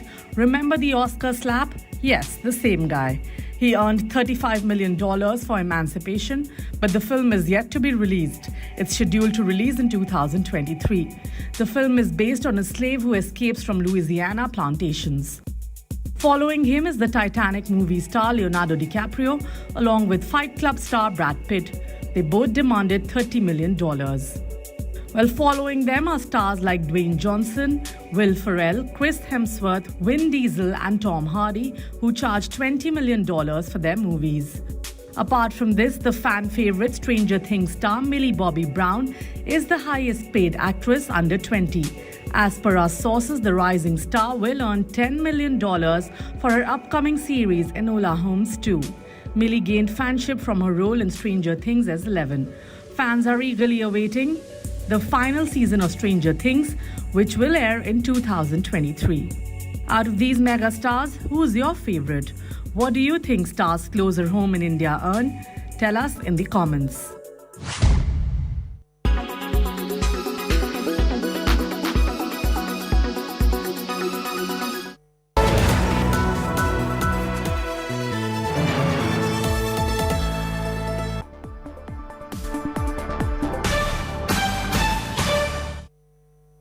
Welcome back. You've been watching the Business Today show. I'm in conversation with Varun Alag, co-founder and chief dad of the consumer product company Mama Earth. You also spoke about the essential differences between you and some of the larger FMCG companies on the distribution plank. Now, you've done remarkably well on the online front.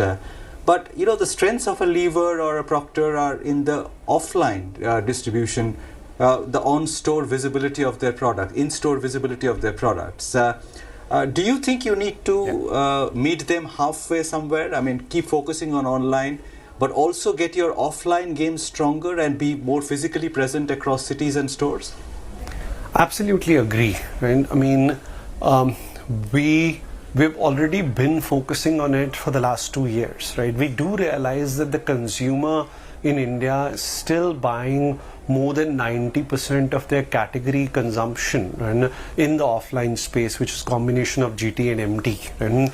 And last 2 years, we have been actively focusing in extending our availability, because our genuine belief is that, you know, consumers should be service the brand where they actually want to buy it, and the more you push them away from that choice, the more expensive sort of, you know, that affair becomes. So we have been focusing on that in the last 2 years. We've actually we're there in almost 40,000 stores across 100+ cities now, from availability perspective, and we'll continue to double down on it. And again, using the already available data that we have, where the D2C data that we have actually has pin code level understanding of what consumers are buying in those pin codes, which pin codes are responding the best to our brand, and basis that we have been crafting our expansion strategy, and we'll continue to expand.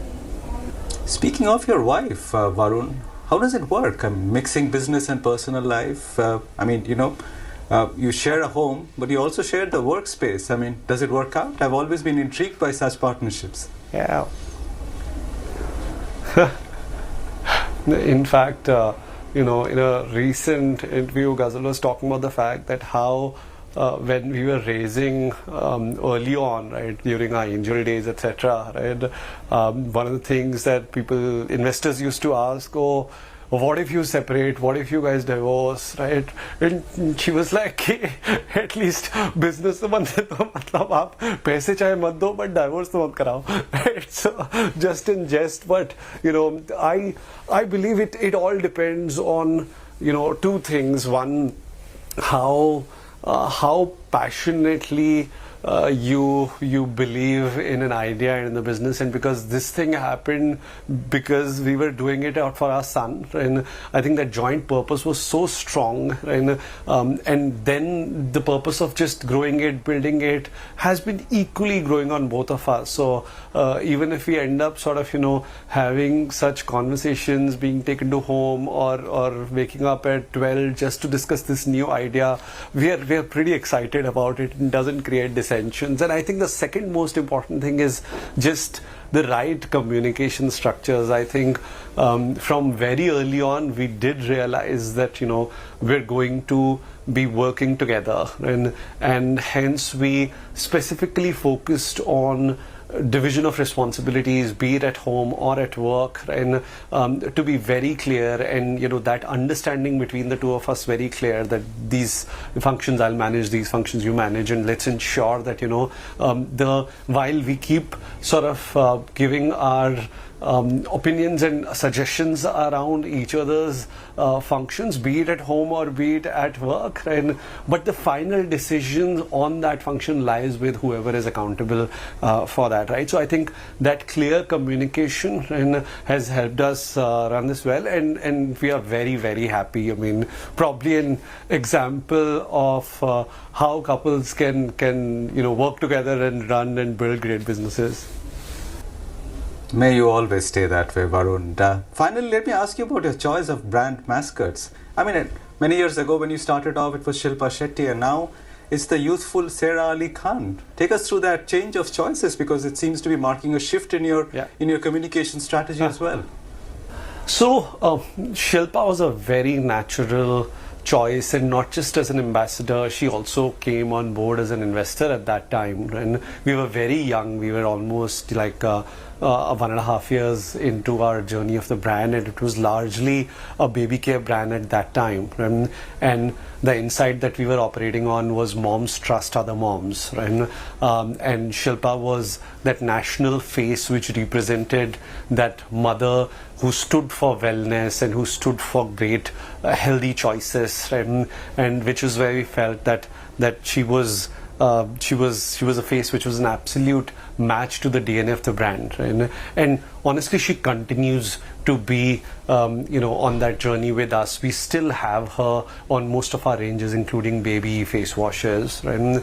But over the journey, we also realized that as the brand, we were getting into multiple categories, and we were also appealing to different kind of age groups, right? So while the mother age group, which is the 25 to 35, is where we were very well entrenched, and the 18 to 24, which is the younger age group, is also an age group we wanted to appeal to, because it's a large buying group, right? So which is when choosing a younger celebrity or mascot to represent that hair as a category and get into that age group and take more share in that age group sort of started. And that's how the choice of celebrities has evolved. And even after that, we, for example, got Samantha on board, right? Because we realized that as we were getting into a more mass television oriented strategy on some of our categories in Mamaearth, and we wanted to make more relevant vernacular and regional communications, right, which are better done with a regional star rather than a Hindi star. So that's how the progression of celebrities have been made.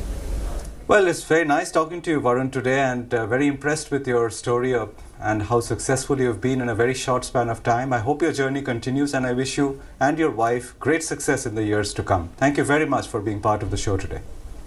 Thank you, dear.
Hello and welcome. Thank you for tuning in. I'm Pooja Shali. Let's begin first with the headlines.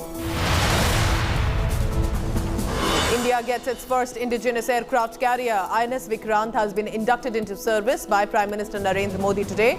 The opposition, however, is claiming that the government is taking credit for a process that began 2 decades ago.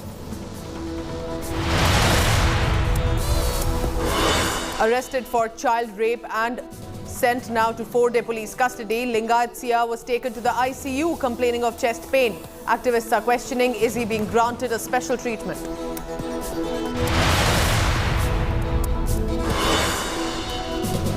A young woman in Baghpat stalked. Her parents issued beheading threats. Accused has been nabbed by cops, while in Ayodhya, minor sisters were harassed by 3 men.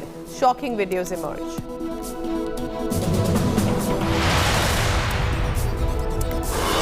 It's a chilling video of serial killer in Bhopal. 4 security guards murdered in cold blood by him. Cops have nabbed the murderer, but only up because of tracing victim's mobile phone that he had taken away. In some sports news, injured Ravindra Jadeja has been ruled out of the Asia Cup due to a knee injury. Akshar Patel named his replacement.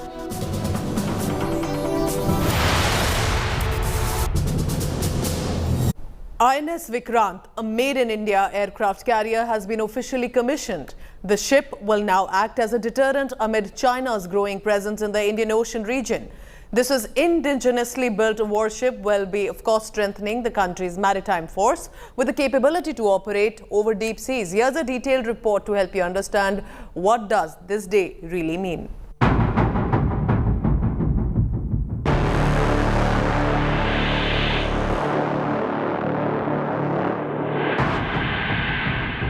An aircraft carrier made in India, a floating airfield, 45,000 tons of war muscle. INS Vikrant, the pride of India, has joined the Indian Navy's fleet. This next-generation aircraft carrier, the largest warship ever built in India's maritime history, was commissioned in Kochi by Prime Minister Narendra Modi on Friday. जोरदार तालियों के साथ आइए स्वागत करते हैं भारतीय नौसेना में INS विक्रांत का। विक्रांत विशाल है, विराट है, विहंगम है। विक्रांत विशिष्ट है, विक्रांत विशेष भी है। विक्रांत केवल एक युद्धपोत नहीं है, ये 21वीं सदी के भारत के परिश्रम, प्रतिभा, प्रभाव और प्रतिबद्धता का प्रमाण है। The entry of India's biggest Swadeshi warship into the Navy is a huge push for Atmanirbhar Bharat.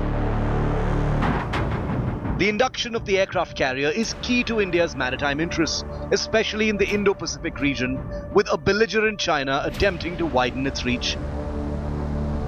हम हमारी कलेक्टिव सिक्योरिटी की जरूरतों को पूरा करने में पूरी तरह से सक्षम हैं। हम एक free, open and inclusive Indo Pacific में विश्वास रखते हैं। इस संबंध में हमारे प्रयास माननीय प्रधानमंत्री जी के विजन सागर यानी security and growth for all in the region से गाइडेड है। The aircraft carrier, housing state-of-the-art automation features, a crew of over 1,700 officers and sailors, and capacity to hold up to 12 fighter jets and 6 helicopters. This is a floating airfield and a city in itself. We can see the two runways very clearly from here. This will give you an idea how exactly air operations will take place. The round circles with numbers, that says 3, it says 2, 1, those are meant for helicopters to be stationed, and the two runways are divided in between with a white lining. One is the red one, the other is the yellow one. Two runways are there, one is a shorter one, the other a longer one. The shorter one for operations to be launched quickly when the aircraft can fly without a payload. But if an offensive operation is to be launched with a heavy payload, that's when the longer runway has to be used. It's still going to take at least 4 months for air operations to start on INS Vikrant. A special welcome was given to the new warship from the air, a flypast by helicopters and fighter jets in the presence of Prime Minister Modi and other dignitaries. The brand new aircraft carrier is named after its illustrious predecessor, the original INS Vikrant, that played a defining role in India's war with Pakistan in 1971. Today, India screams Shano Varunam. May the gods of the oceans be auspicious unto us. With Abhishek Bhalla in Kochi, Bureau Report, India Today. It is the largest warship ever to be built in the maritime history of India. INS Vikrant has a large number of indigenous equipment and machinery, right from ensuring hot-cooked meals for 1,700 personnel on board to having all medical facilities. This ship is set to sail and soar high in the sky.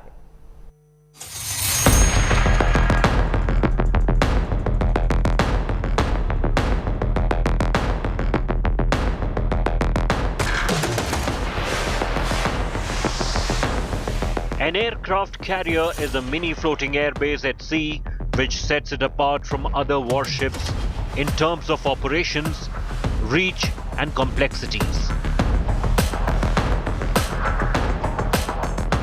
From ensuring hot-cooked meals for 1,700 personnel on board to having all medical facilities. All needs are to be catered on board. Apart from the glorious exterior, the warship is a technological wonder. Everything you look at it, there's a hospital complex on the ship, probably the Indian Navy, because there's 1,600 souls live on this ship, and this would be the fleet would be revolving around this vessel. So the medical complex itself spread over more than 30 compartments with a full-fledged CT scan and operation theatre, dental clinic, telemedicine. So there is a kind of thought process that's gone on this vessel. It might not seem so at the first glance, but the length and breadth of this flight deck is equivalent to almost 2 football fields. Not just this, 21,000 tons of steel have been used in just the hull of the warship, which they say is equivalent to at least 3 Eiffel Towers. That's just a small bit of information to explain how much effort, hard work and labor has gone into ensuring this mammoth warship is all ready and set to sail. In spite of India's glorious maritime heritage, there was no indigenous warship design or warship building capability at the time of independence in 1947. It's been a long journey. Construction started in 2006.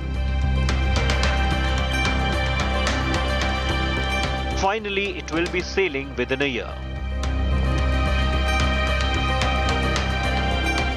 The earlier Vikrant has had a glorious past, playing a pivotal role in the 1971 war with Pakistan.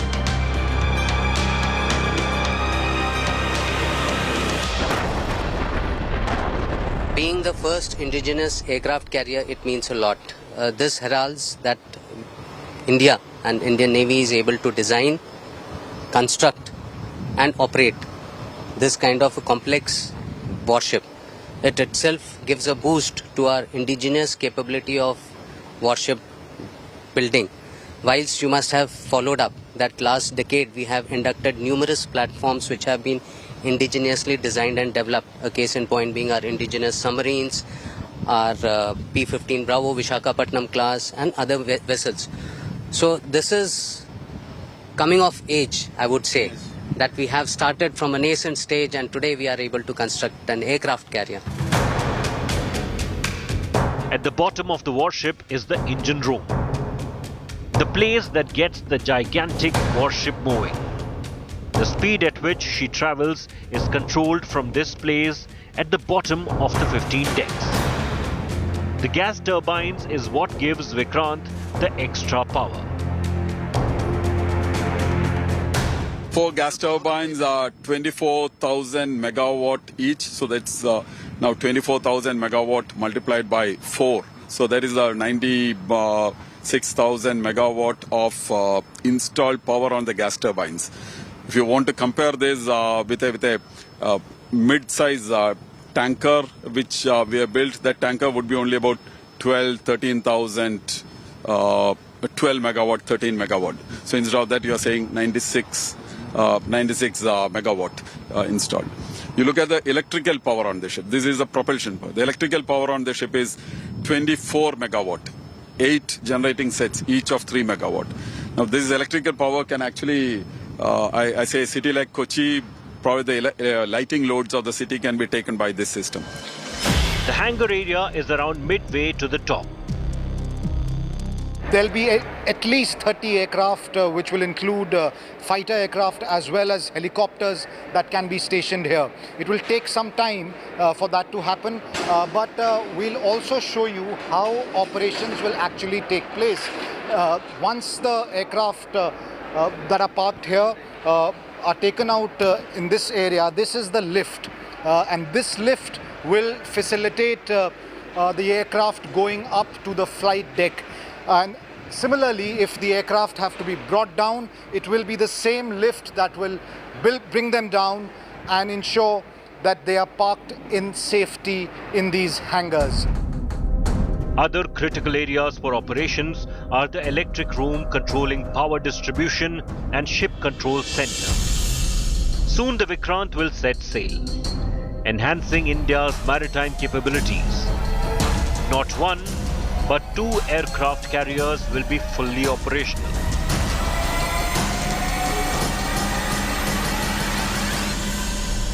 This ski jump is the last point where the aircraft touches before flying. And this will make sure that Indian Navy fighter jets on board INS Vikrant soar high. And when they do so, they will make sure that they keep a very close watch on every activity taking place in the high seas. Arrested after 6 days of being charged with raping minors, allegedly. The Muruga Mutt seer has spent only 6 hours in jail. Soon after he was taken to the district prison after his late-night arrest, Lingayat seer Shivamurthy complained of chest pain. He had to be rushed to the Chitradurga Government Hospital. He's also now been remanded to 4-day custody for interrogation, but he's not still in jail.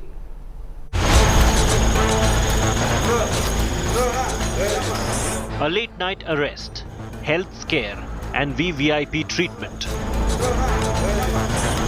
There was high drama in Chitradurga following the late-night arrest of Muruga Mutt Pontiff Shivamurthy Muruga Sharanaru, who is accused of raping 2 minor girls. The rape suspect seer was taken to the district jail at 3 a.m. Later, he complained of chest pain. The seer was shifted to the Chitradurga Government Hospital at 9:10 a.m. in an ambulance. He was seen being taken on a wheelchair in the hospital. India Today learns the pontiff underwent an ECG, blood test and CT scan at the jail. Actually, our physician suggested for cardiologist opinion. So, cardiology team will be visiting Swamiji now, and they will examine thoroughly the cardiac condition. The seer is likely to be shifted to Bengaluru's Jayadeva Hospital, where he will be kept on the 6th floor, away from the regular patients. ರೋಗಿಯನ್ನು ಸ್ವಾಮೀಜಿಯನ್ನು ಪರೀಕ್ಷಿಸಿದೆ ಕೂಲಂಕುಷ ಪರಿಶೀಲಿಸಿ ಅದಕ್ಕೆ ವರದಿಯನ್ನು ನಮಗೆ ನೀಡಿದ್ದಾರೆ. ಅವರಿಗೆ ಸ್ವಲ್ಪ ಪದೇ ಪದೇ ಚೆಸ್ಟ್ ಪೇನ್ ಬರ್ತಿತ್ತು. ಈಗ 10 ವರ್ಷದಿಂದ BP ಶುಗರ್ ಇದೆ. ಈಗ ಒಂದು ಹೇಳಿದ್ರು. ಜೊತೆಗೆ 2 ದಿವಸದಿಂದ ಅವರು ಕರೆಕ್ಟ್ ಆಗಿ ಟ್ಯಾಬ್ಲೆಟ್ಸ್ ತಗೊಂಡಿಲ್ಲ ಸ್ವಾಮೀಜಿ ಅವರು. The hospitalization of the Muruga Mutt chief, who was sent to 14-day judicial custody after the arrest, raises a serious question. Is the health issue merely an excuse to evade jail? Several activists are alleging that the seer's arrest was a sham. Till yesterday, he did not have any problem. Okay, he was trying to escape from the mutt twice also, because yesterday there was a news that he is going out of the mutt after this anticipatory bail thing is posted for today or tomorrow, something like that. And suddenly he developed chest pain, means that is again another ploy. I really feel that. See, this will happen. Every senior politicians and the Swamijis, this has been very regular. This is not a surprise. Shivamurthy Muruga Sharanaru is booked under sections of POCSO and ST and SC Atrocities Act for allegedly raping 2 students staying at the Mutt hostel. The rape-accused seer broke down in court during custody hearing on Friday. The court has granted police 4-day remand of the rape-accused seer for questioning. But his hospitalization could delay the investigation further. With Sage Raj in Chitradurga, Bureau Report, India Today. The late-night drama as the seer was arrested in Karnataka. The police sweeping in at the Mutt in Chitradurga around 10:15 p.m. on Thursday night. But within the next few hours, the seer, after he complained of cardiac issues, the Karnataka Chief Minister says he's given a free hand to the police and that law is taking its own course. But the activists are questioning, why do godmen and netas suddenly develop chest pain after being arrested, and are claiming, is this in any way special treatment to the seer? A night swoop on a spiritual retreat, and its leader taken in. Draped in a white sheet over his saffron robe, the head of the Muruga Mutt at Chitradurga in central Karnataka was finally arrested. But it took the state police 6 days to take Shivamurthy Muruga Sharanaru into custody. The case against the influential self-proclaimed seer from the Lingayat community was filed on August 26th. the charges as serious as sexually assaulting 2 minor girls at his seminary, and the law invoked as stringent as the Protection of Children from Sexual Offences Act. Yet, he remained free for almost 151 hours before he was captured Thursday night. Parts of Chitradurga were barricaded as police prepared for his arrest. The Muruga Mutt he heads operates more than 150 spiritual and educational institutions in Karnataka, and the Lingayat community he belongs to makes up almost 17% of the state's population. A decisive vote bloc, with most chief ministers themselves being Lingayat. The snail's pace with which the state administration proceeded, despite the gravity of charges, evoked sharp reactions from various groups and activists. That one of his alleged victims was member of an SC community also fueled Dalit anger in Karnataka. The Mutt leader reported multiple health issues after his arrest. Preliminary diagnosis that he is having serious heart problem, so it requires ICU because treatment is going. If the treatment is going in ICU, there is a more care instead of shifting treatment in the general ward. But not many sounded convinced with his health complaints. Yesterday he did not have any problem. Okay, he was trying to escape from the mud twice also, and suddenly he developed chest pain. Means that is again another ploy. I really feel that. His medical report didn't convince the court either. The rape accused was produced before the judge in person. The court sent him to 4-day police custody for questioning. With state elections due in 8 months, the political reactions to the grave accusations the seer faced has rather been perfunctory. The state government, however, insisted it gave free hand to the police to deal with the case.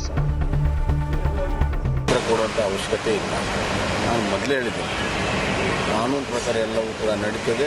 ಈ ಸಂದರ್ಭದಲ್ಲಿ ಮಾತನಾಡುವುದು ಸರಿಯಲ್ಲ. ಅವರಿಗೆ ಮುಕ್ತವಾಗಿ ನಾವು ಸ್ವತಂತ್ರ ಕೊಟ್ಟಿದ್ದೇವೆ, ಆ ಕೆಲಸ ಮಾಡ್ತಾ ಇದ್ದಾರೆ. ಹೀಗಾಗಿ ಈ ಸಂದರ್ಭದಲ್ಲೂ ಕೂಡ ಯಾವುದೇ ವ್ಯಾಖ್ಯಾನ ಮಾಡುವಂತ ಅವಶ್ಯಕತೆ ಇಲ್ಲ.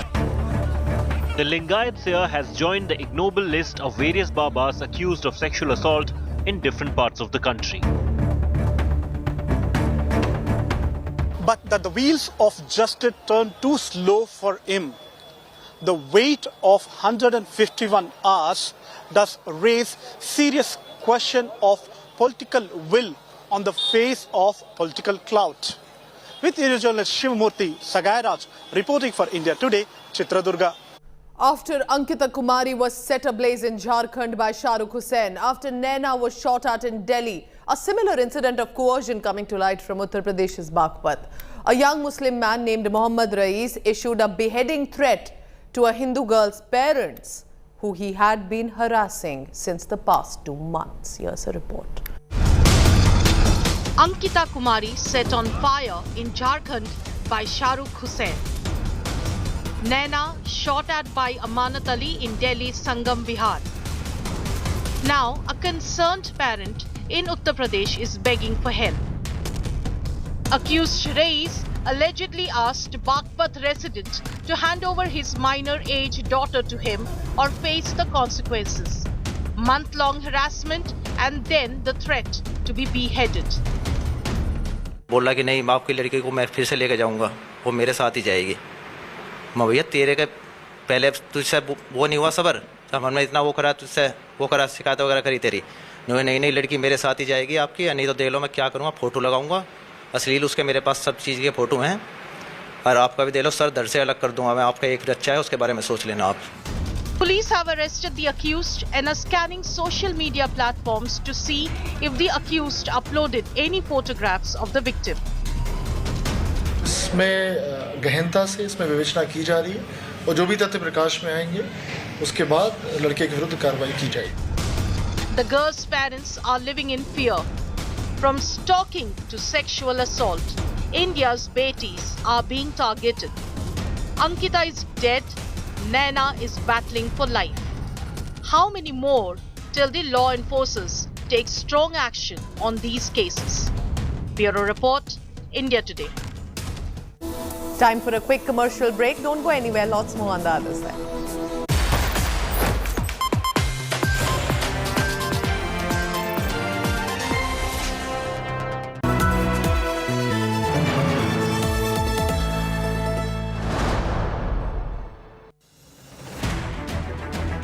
I don't read the news. I read between the lines to tell you the true version of events. The true story of our times. To document grief, the toughest assignment for any journalist to be. From those who matter. Women politicians going to stick up for each other. Of those who should matter. I document the truth. I don't distort the truth. I don't glamorize the truth. I don't gloss over the truth. The ghosts of India's contentious medieval history have come knocking again. I hustle for the truth. On the ground, in the newsroom, in the studio. I don't try to grab eyeballs. I inform you to make you see the point. To the Point with Preeti Chaudhary. At these times, only on India Today.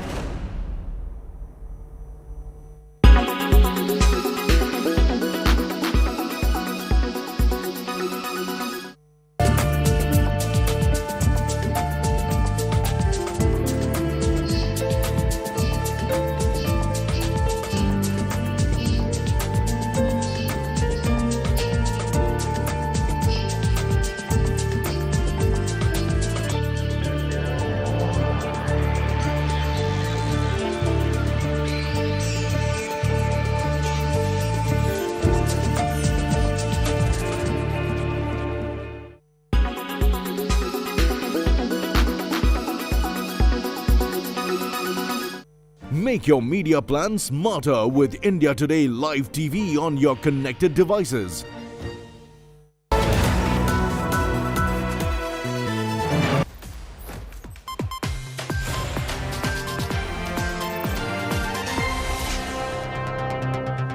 The Trinamool Congress has hit out at the Bharatiya Janata Party and its MP Abhishek Banerjee, who's being grilled by the ED for more than 7 hours. The TMC is calling the CBI and ED as puppets of the BJP. They're accusing them of pursuing the Saffron Party's agenda. This is the day after Prime Minister Modi claimed that opposition is uniting to save the corrupt, who his government has been targeting. The Trinamool Congress is once again on the radar of central agencies. The Enforcement Directorate on Friday questioned TMC MP and Bengal Chief Minister Mamata Banerjee's nephew Abhishek Banerjee for 7 hours in the alleged coal smuggling scam. Pushed on the back foot, the TMC rallied behind its MP, launching a blistering attack calling central agencies puppets of the BJP. আপনি নির্বাচনে লড়ুন মানুষের দরবারে মানুষের আদালতে আপনার সাথে আমার লড়াই হবে চোরকে চোর বলবো তো কি বলবো এটি গরু পাচার হয় কি করে বর্ডারে দেখতে কে এই টাকা তো সরাসরি অমিত শাহর কাছে গেছে পাচার হচ্ছে বিএসএফ এর লোকেরা কি করছে কেন্দ্রীয় সরকার কি করছে স্বরাষ্ট্রমন্ত্রী কি করছে The TMC counter-strike comes a day after Prime Minister Narendra Modi reminded the country of corruption charges against opposition leaders. Prime Minister Modi urged the people not to fall for new alliances, which he claimed were being forged to save the corrupt. हम ये भी देख रहे हैं कि जैसे जैसे भ्रष्टाचारियों पर एक्शन हो रहा है तो देश की राजनीति में नया पोलराइजेशन भी शुरू हो गया है भ्रष्टाचार और भ्रष्टाचारियों को बचाने के लिए कुछ राजनीतिक दल खुल करके सामने आ गए हैं संगठित होने का प्रयास कर रहे हैं Prime Minister Modi's statement was an obvious dig at renewed attempts for opposition unity triggered by Nitish Kumar's exit from the NDA.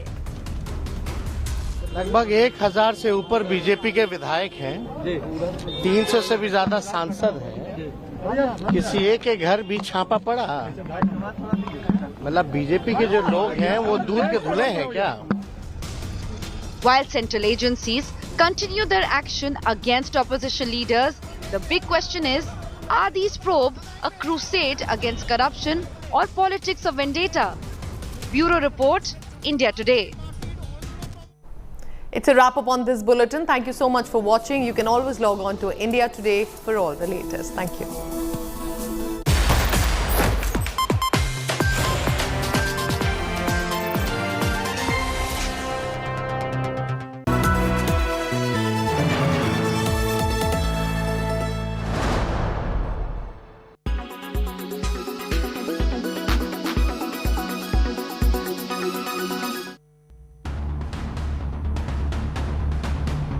In a first, China has sent their JH-7A fighter bomber to Thailand. China's People Liberation Army Air Force and the Royal Thai Air Force are holding a joint Air Force exercise. The motto behind this exercise is to deepen their military ties and build mutual trust between the forces. The exercise is being carried out under Falcon Strike. This exercise is being held at an RTAF base in northern Thailand near the border with Laos. In the joint exercise, China's 6 J-10C fighter jets, JH-7AI fighter bomber, Shangchi KJ-500, a warning and control aircraft, are joining Thailand's 5 Gripen aircraft, 3 Alpha Jet attack aircraft, Saab 340AEW early warning and control aircraft. As per reports, this exercise is the 5th of its kind since 2015. The annual fighter jet exercise was put on hold in the last 2 years due to the pandemic. Thailand purchases and adopts its weapons as per the Western training methods. This will help China understand the Western equipment performances and tactics. Thailand is one of the US's oldest Asian allies. However, their ties were complicated by a military coup in 2014. This training comes as the US holds combat drills in Indonesia with Australia, Japan, Singapore and Indonesia. This will be held in the largest iteration of Super Garuda Shield exercises since 2009.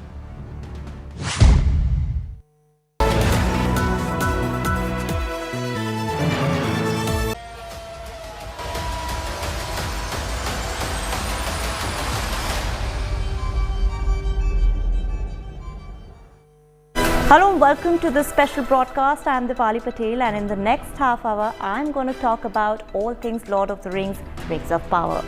The magical world of dragons, elves, dwarves and hobbits left fans and readers mesmerized ever since it caught their eyes. The new show will bring the saga of the Middle-earth to the small screen for the first time. The first season has been made on a reported budget of $715 million. Here's all about the Lord of the Rings, the Rings of Power.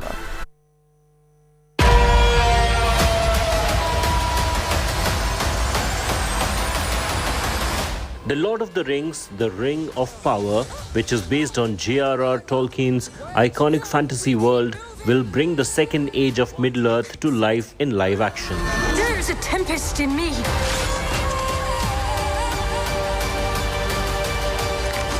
You have fought long enough, Galadriel. Put up your sword. The new series is set thousands of years before The Hobbit and The Lord of the Rings films.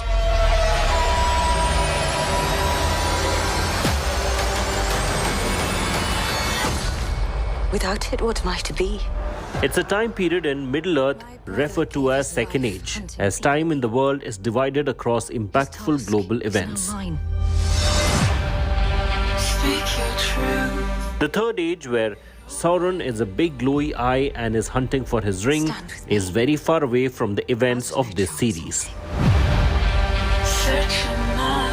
Not fate, nor destiny. Ours was the work of something greater. The prequel stars Morfydd Clark, Robert Aramayo, Markella Kavanagh, and Benjamin Walker in key roles.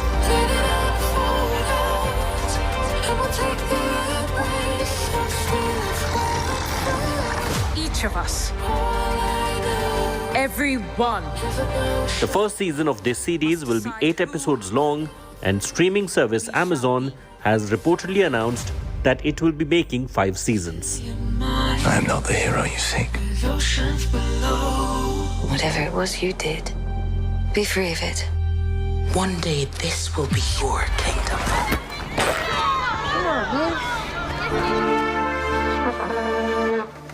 What's more, as part of promotions, a video for the upcoming series also featured Middle-earth's Shepherds of the Trees. It follows a young, awkward boy as he discovers the Lord of the Rings books, becoming a passionate fan before attending a special screening of the Rings of Power premiere in what appears to be an elf cosplay.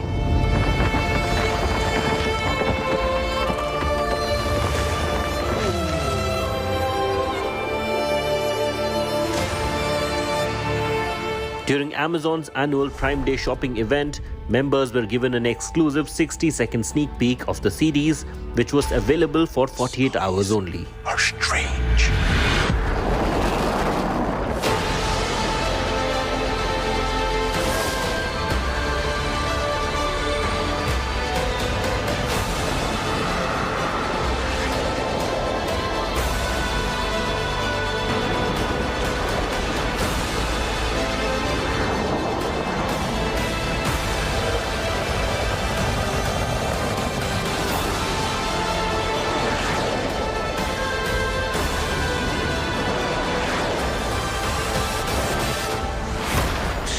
That's not all. The series, which is reportedly the most expensive TV show ever, One day this will be your kingdom. Raise your sail and then let go. had its premiere at London's Leicester Square, with the area turned into a leafy pasture. Streaming giant Amazon reportedly bought the rights to the appendices of Tolkien for $250 million. According to reports, Amazon has spent about $465 million filming the first season of the show. Choose not the path of fear, but that of faith. The Lord of the Rings, The Rings of Power streams on OTT platform Amazon Prime Video. Better than any creature in all Middle-earth. We stay true to each other with our hearts even bigger in our feet. Entertainment Bureau, India Today. I can survive this. You and I. Now, our entertainment editor Tushar Joshi is our in-house Lord of the Rings expert, and he saw a special preview of this epic show. But should the Rings of Power be on your weekend binge list? Here's our special club review. The makers of The Lord of the Rings, The Rings of Power, are dropping the first 2 episodes of the most anticipated series. So should you make your way back to Middle-earth? Well, let's find out as our entertainment editor Tushar Joshi joins me to give us a lowdown. Tushar, I want to begin by asking you a question that's on everyone's mind. How similar is the storyline to Lord of the Rings? Dipali, before answering that question, I have to tell you that The Rings of Power is one of the most anticipated series of the year for 2 reasons. One is the fact that we have all grown up watching the Lord of the Rings films, and those are iconic films in that genre. I mean, who hasn't watched Lord of the Rings? And if you haven't, you better watch it before you start watching The Rings of Power. And the second reason why we are discussing the comparisons between Lord of the Rings and The Rings of Power is the fact that the creators have managed to bring back the world that we grew to love. The story of that magical ring, the story of Sam and Frodo that we watched in those 3 films, that is sort of coming back in The Rings of Power. To answer your question, it is a very different story from the Lord of the Rings series. You know, in 2001 to 2003, we had these 3 films, The Fellowship of the Ring, The Two Towers, and The Return of the King. This is one of the biggest trilogy in the history of Hollywood films, in fact, in the history of cinema. So The Rings of Power sets its story around characters that we've grown to know and love from the films. But it's not a very similar story. It's a very different world. There are different creatures, there are different magical characters that have been introduced by the makers, but it's a very interesting world. Also, it is one of the most expensive shows of all time. Does it reflect in the series, especially the VFX? Oh, it does reflect, and how. I mean, I was privileged enough to watch the first 2 episodes on a huge screen in a theater, and I was literally mind blown by the sheer scale of the VFX of the series. They have put a lot of money, but apart from the money, they've also paid attention to detail. Everything from the costume to the set to where the special effects look on the big screen, the action scenes look on the big screen. It is magical. If you've been a fan of Lord of the Rings, if you're aware of the world of Lord of the Rings, if you're aware of elves and dwarves and hobbits and men, then this world in the Rings of Power will just sort of mesmerize you with its special effects. The special effects are one of the biggest highlights, Dipali, of the Rings of Power. Tushar, I also want to ask you, this series has come around the same time as House of the Dragon. You think it will have any impact? Well, I mean, you're getting two things at the price of one. I'm not complaining. If you're a fan of the fantasy fiction genre, you're getting to watch the story in Westeros, or you're getting the story of House of the Dragon. You're getting to see the story of the Middle Earth in the Rings of Power. I mean, for anybody who's a fanboy of this genre, it's the best time to sort of have two big-ticket shows streaming on two OTT platforms. There are no comparisons. But yes, the genre is very similar. And I think fans can enjoy both these shows on these two different streaming platforms. It's the time to be a fanboy. I think it's a great time for all of us. For someone who's a fan of Lord of the Rings, how good or bad is the Rings of Power experience?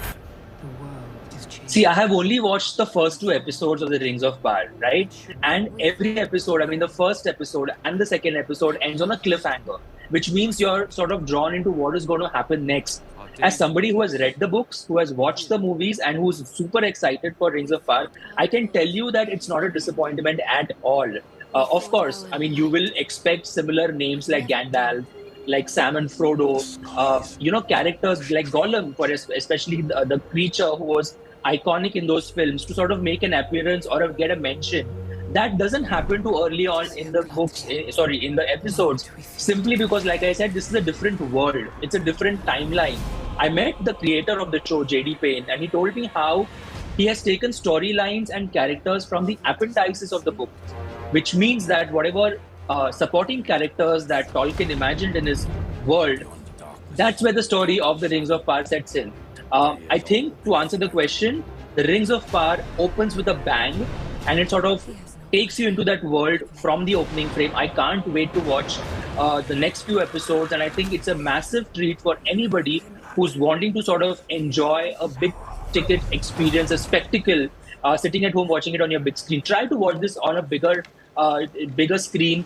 Even if you have a television, if you have a friend probably who has a 55-inch TV, go watch it at his place. You will enjoy the experience. I'm sure everybody's excited to watch it. So that was our entertainment editor, Tushar Joshi, summing up his overall experience of Lord of the Rings, The Rings of Power. Together we can survive this! Fight with me.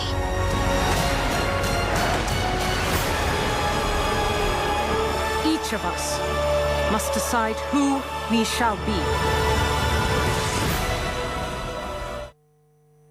Now, Tushar also caught up with the star cast of the show, where the actors spoke about the impact Lord of the Rings had on their lives, their impressions about India, and much more. Listen into this candid chat.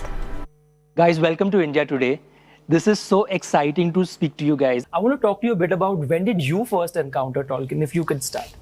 I was about 11 years old and I was given the book of The Hobbit. Yes. And that was the first time I'd come across Tolkien, and my imagination just exploded from that moment onwards. And then when my son, who also happens to be called Maxim, he's my fictional son, not my real son, I read it to him when he was 11. We read it out loud together over a period of weeks, which was fabulous to be able to share it with him. I mean, I've actually got a question for you, but I'll ask that in a minute. I'll pass it on. I think I was about 6 or 7 when the films came out, so I wasn't allowed to watch them. But most of the kids in my neighborhood had seen them. And so I knew the story orally from them because they would tell me about it. And then a few years after that, I was in a musical production of The Hobbit. I watched them 20 years ago. I haven't seen them since, but I remember just loving them. They were amazing. And then when I got this job, I did a deep dive into all things Tolkien. This experience has made me a super fan, because it's impossible to have this experience and live in this world and bring Tolkien to life on screen without being a fan. Well, I was probably about 9, I think, when I became... It was actually, there was an animated movie when I was little. Oh, yeah. Wow. There was an animated movie of it, which for me was my equivalent of the Peter Jackson, because that was a very formative age, and I was absolutely obsessed with it. For me, it was The Hobbit. And I read The Hobbit when I was way too young to read The Hobbit, but technically it's the first book I ever read. I got lost in that, and fell in love with Tolkien, and then the Peter Jackson films. I was so excited. I used to play Lord of the Rings on the playground with my best friends when I was at school. What character were you? I was Aragorn. Ah, wow. Okay, that's a shift then. It is, yeah. Well, there's connective tissue between Elrond and Aragorn. When I watched the movies, I only watched them once I got this job. I didn't have Tolkien in my life before this job. Really? Yeah. So this has been a very immersive experience for me. But when I watched them all in one go. One of the cinemas had a marathon for all of them extended versions. So I watched them all in one go. So little details I can't quite remember. That's all right. Because it was like an information overload. Yeah. But I mean, it was incredible. But I think in the films there's like a snippet of Isildur. Yes. And I wanted to see more. So I'm really glad that he's kind You got to explore that. And that Maxim's playing him and he's great, and I just can't wait to see where that goes. Well, actually, similarly for me, Galadriel, I wanted to see more of, and I'm very excited to see more of the Clarks. I mean, already her performance that I have seen has blown me away. And yeah, I think similarly, exploring that story is one that is fascinating to me. You know, it's the way that I feel like Tolkien has this really interesting impact and the ability to make children feel like adults witnessing something important. And adults feel like children witnessing something wondrous. And that's a really unique thing, that when you're reading it, you can feel like you're having the curtain pulled back for you on this mythology that feels real.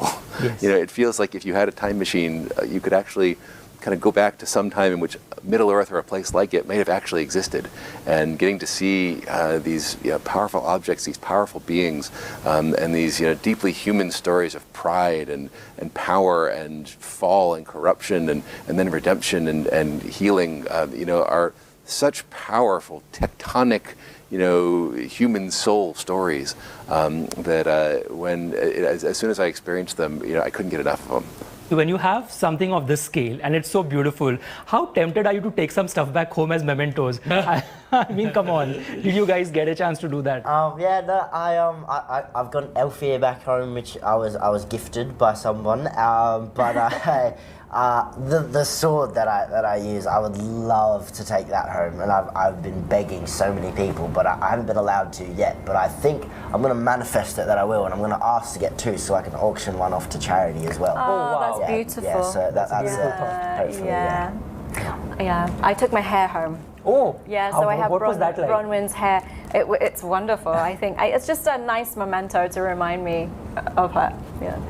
I mean, I'm definitely going to take the ring that I wear, which we developed in a discussion with Kate Orley, who's our costume designer. Yeah. And it's a ring. It's a gold ring with Elvish engraved around it, which says "Safe Return," which was a gift from Elendil's wife because he's a mariner going out on his boat. So that's a great one. Yeah. I kind of got lucky because I already have some bits and bobs. Oh wow! Well, no. My character has she draws and she has a notebook, and I spent a lot of time drawing with Daniel Reeve, who made Bilbo's handwriting, and because of all the time I spent with him, I have things he's written, I have things I've written, I have his drawings and my drawings all in the big book. You. Yeah. Well, we got great drawings from Emma, who drew Maxim and I. Oh wow! Do we get to see that ever? Are you putting that out? I'd probably take Lloyd's wig and just make a little Elendil statue at home, something I could admire and see. It's all my own hair, people. It's all my own hair. It would make me happy when I go to sleep. I would take certainly some things from my workshop. We did a photo shoot, and I had a golden scroll. I don't know if you remember the advertising campaign initially was just our hands holding various objects, and Celebrimbor's was a golden scroll. And you pull it and you pull out a map or a plan or whatever. That would be a nice thing to have. Yeah. What about you? Me and Kate Hawley, who's the great costume designer on the show, came up with this wonderful piece, which maybe you, so I won't talk about it too much, but it's part of a travelling garb. It was a beautiful thing that never was seen in the show, and there's so many versions of that. Things that were created and thrown out that I thought were incredible, or things that were kept but not seen. You know, but the great thing is that we have so much scale, hopefully, and ability to, you know, go back and maybe they'll be seen next time. Poppy wears a spoon on her belt. That's sort of like a badge of honour in the Proud Fellow family. So I think I'd take that. Oh, good one. Very good one. I think I would take Nori wears an anklet. Kind of the one of the amazing things about the costume designer Kate Hawley was that she created these apple seeds that every half-foot had, and they'd be to varying degrees depending on how many half-foots they'd lost. So, you know, the elders of the community had a particularly large amount of them, and they were kind of threaded within the costumes, and so I think that was kind of something that so I had an anklet, which I would love to have taken with me. Right. I've said this before, I'd like to take the feet. Ooh. I'd like to hang out on the weekend with my feet on, just wiggling my the toes. Oh my goodness. Yeah, going to the shops, like I just like to take the feet because they're so beautifully made and they work so hard to perfect them and make them comfortable and feel like our own feet that I'd love to take Marigold's feet. Right. When you have material this vast, right, and you have characters that are iconic, like you name Saruman, or you name Sauron, or you name Gandalf, or Galadriel, all of these people we've grown to know. Yep. For those who haven't read the books or watched the films, and this could be their window into this mystical world, what was it? Was that also a perspective for you while making this?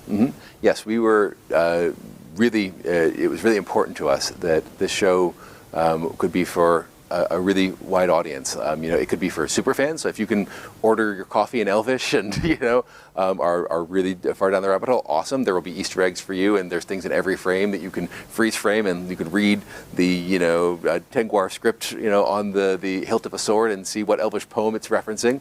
You know, or if you've never seen the movies, you've never read the books, you've never even worn a ring before, you know, you could jump into our show and the human drama of it, and the Elvish drama and the Dwarvish drama, but the, you know, the characters and the stories will be enough to, we hope will be enough to, you know, just sweep you into Middle Earth and to get you then to invest in a larger mythology, and then hopefully eventually people will decide they want to read the books and do the deep dive. Also, welcome to India.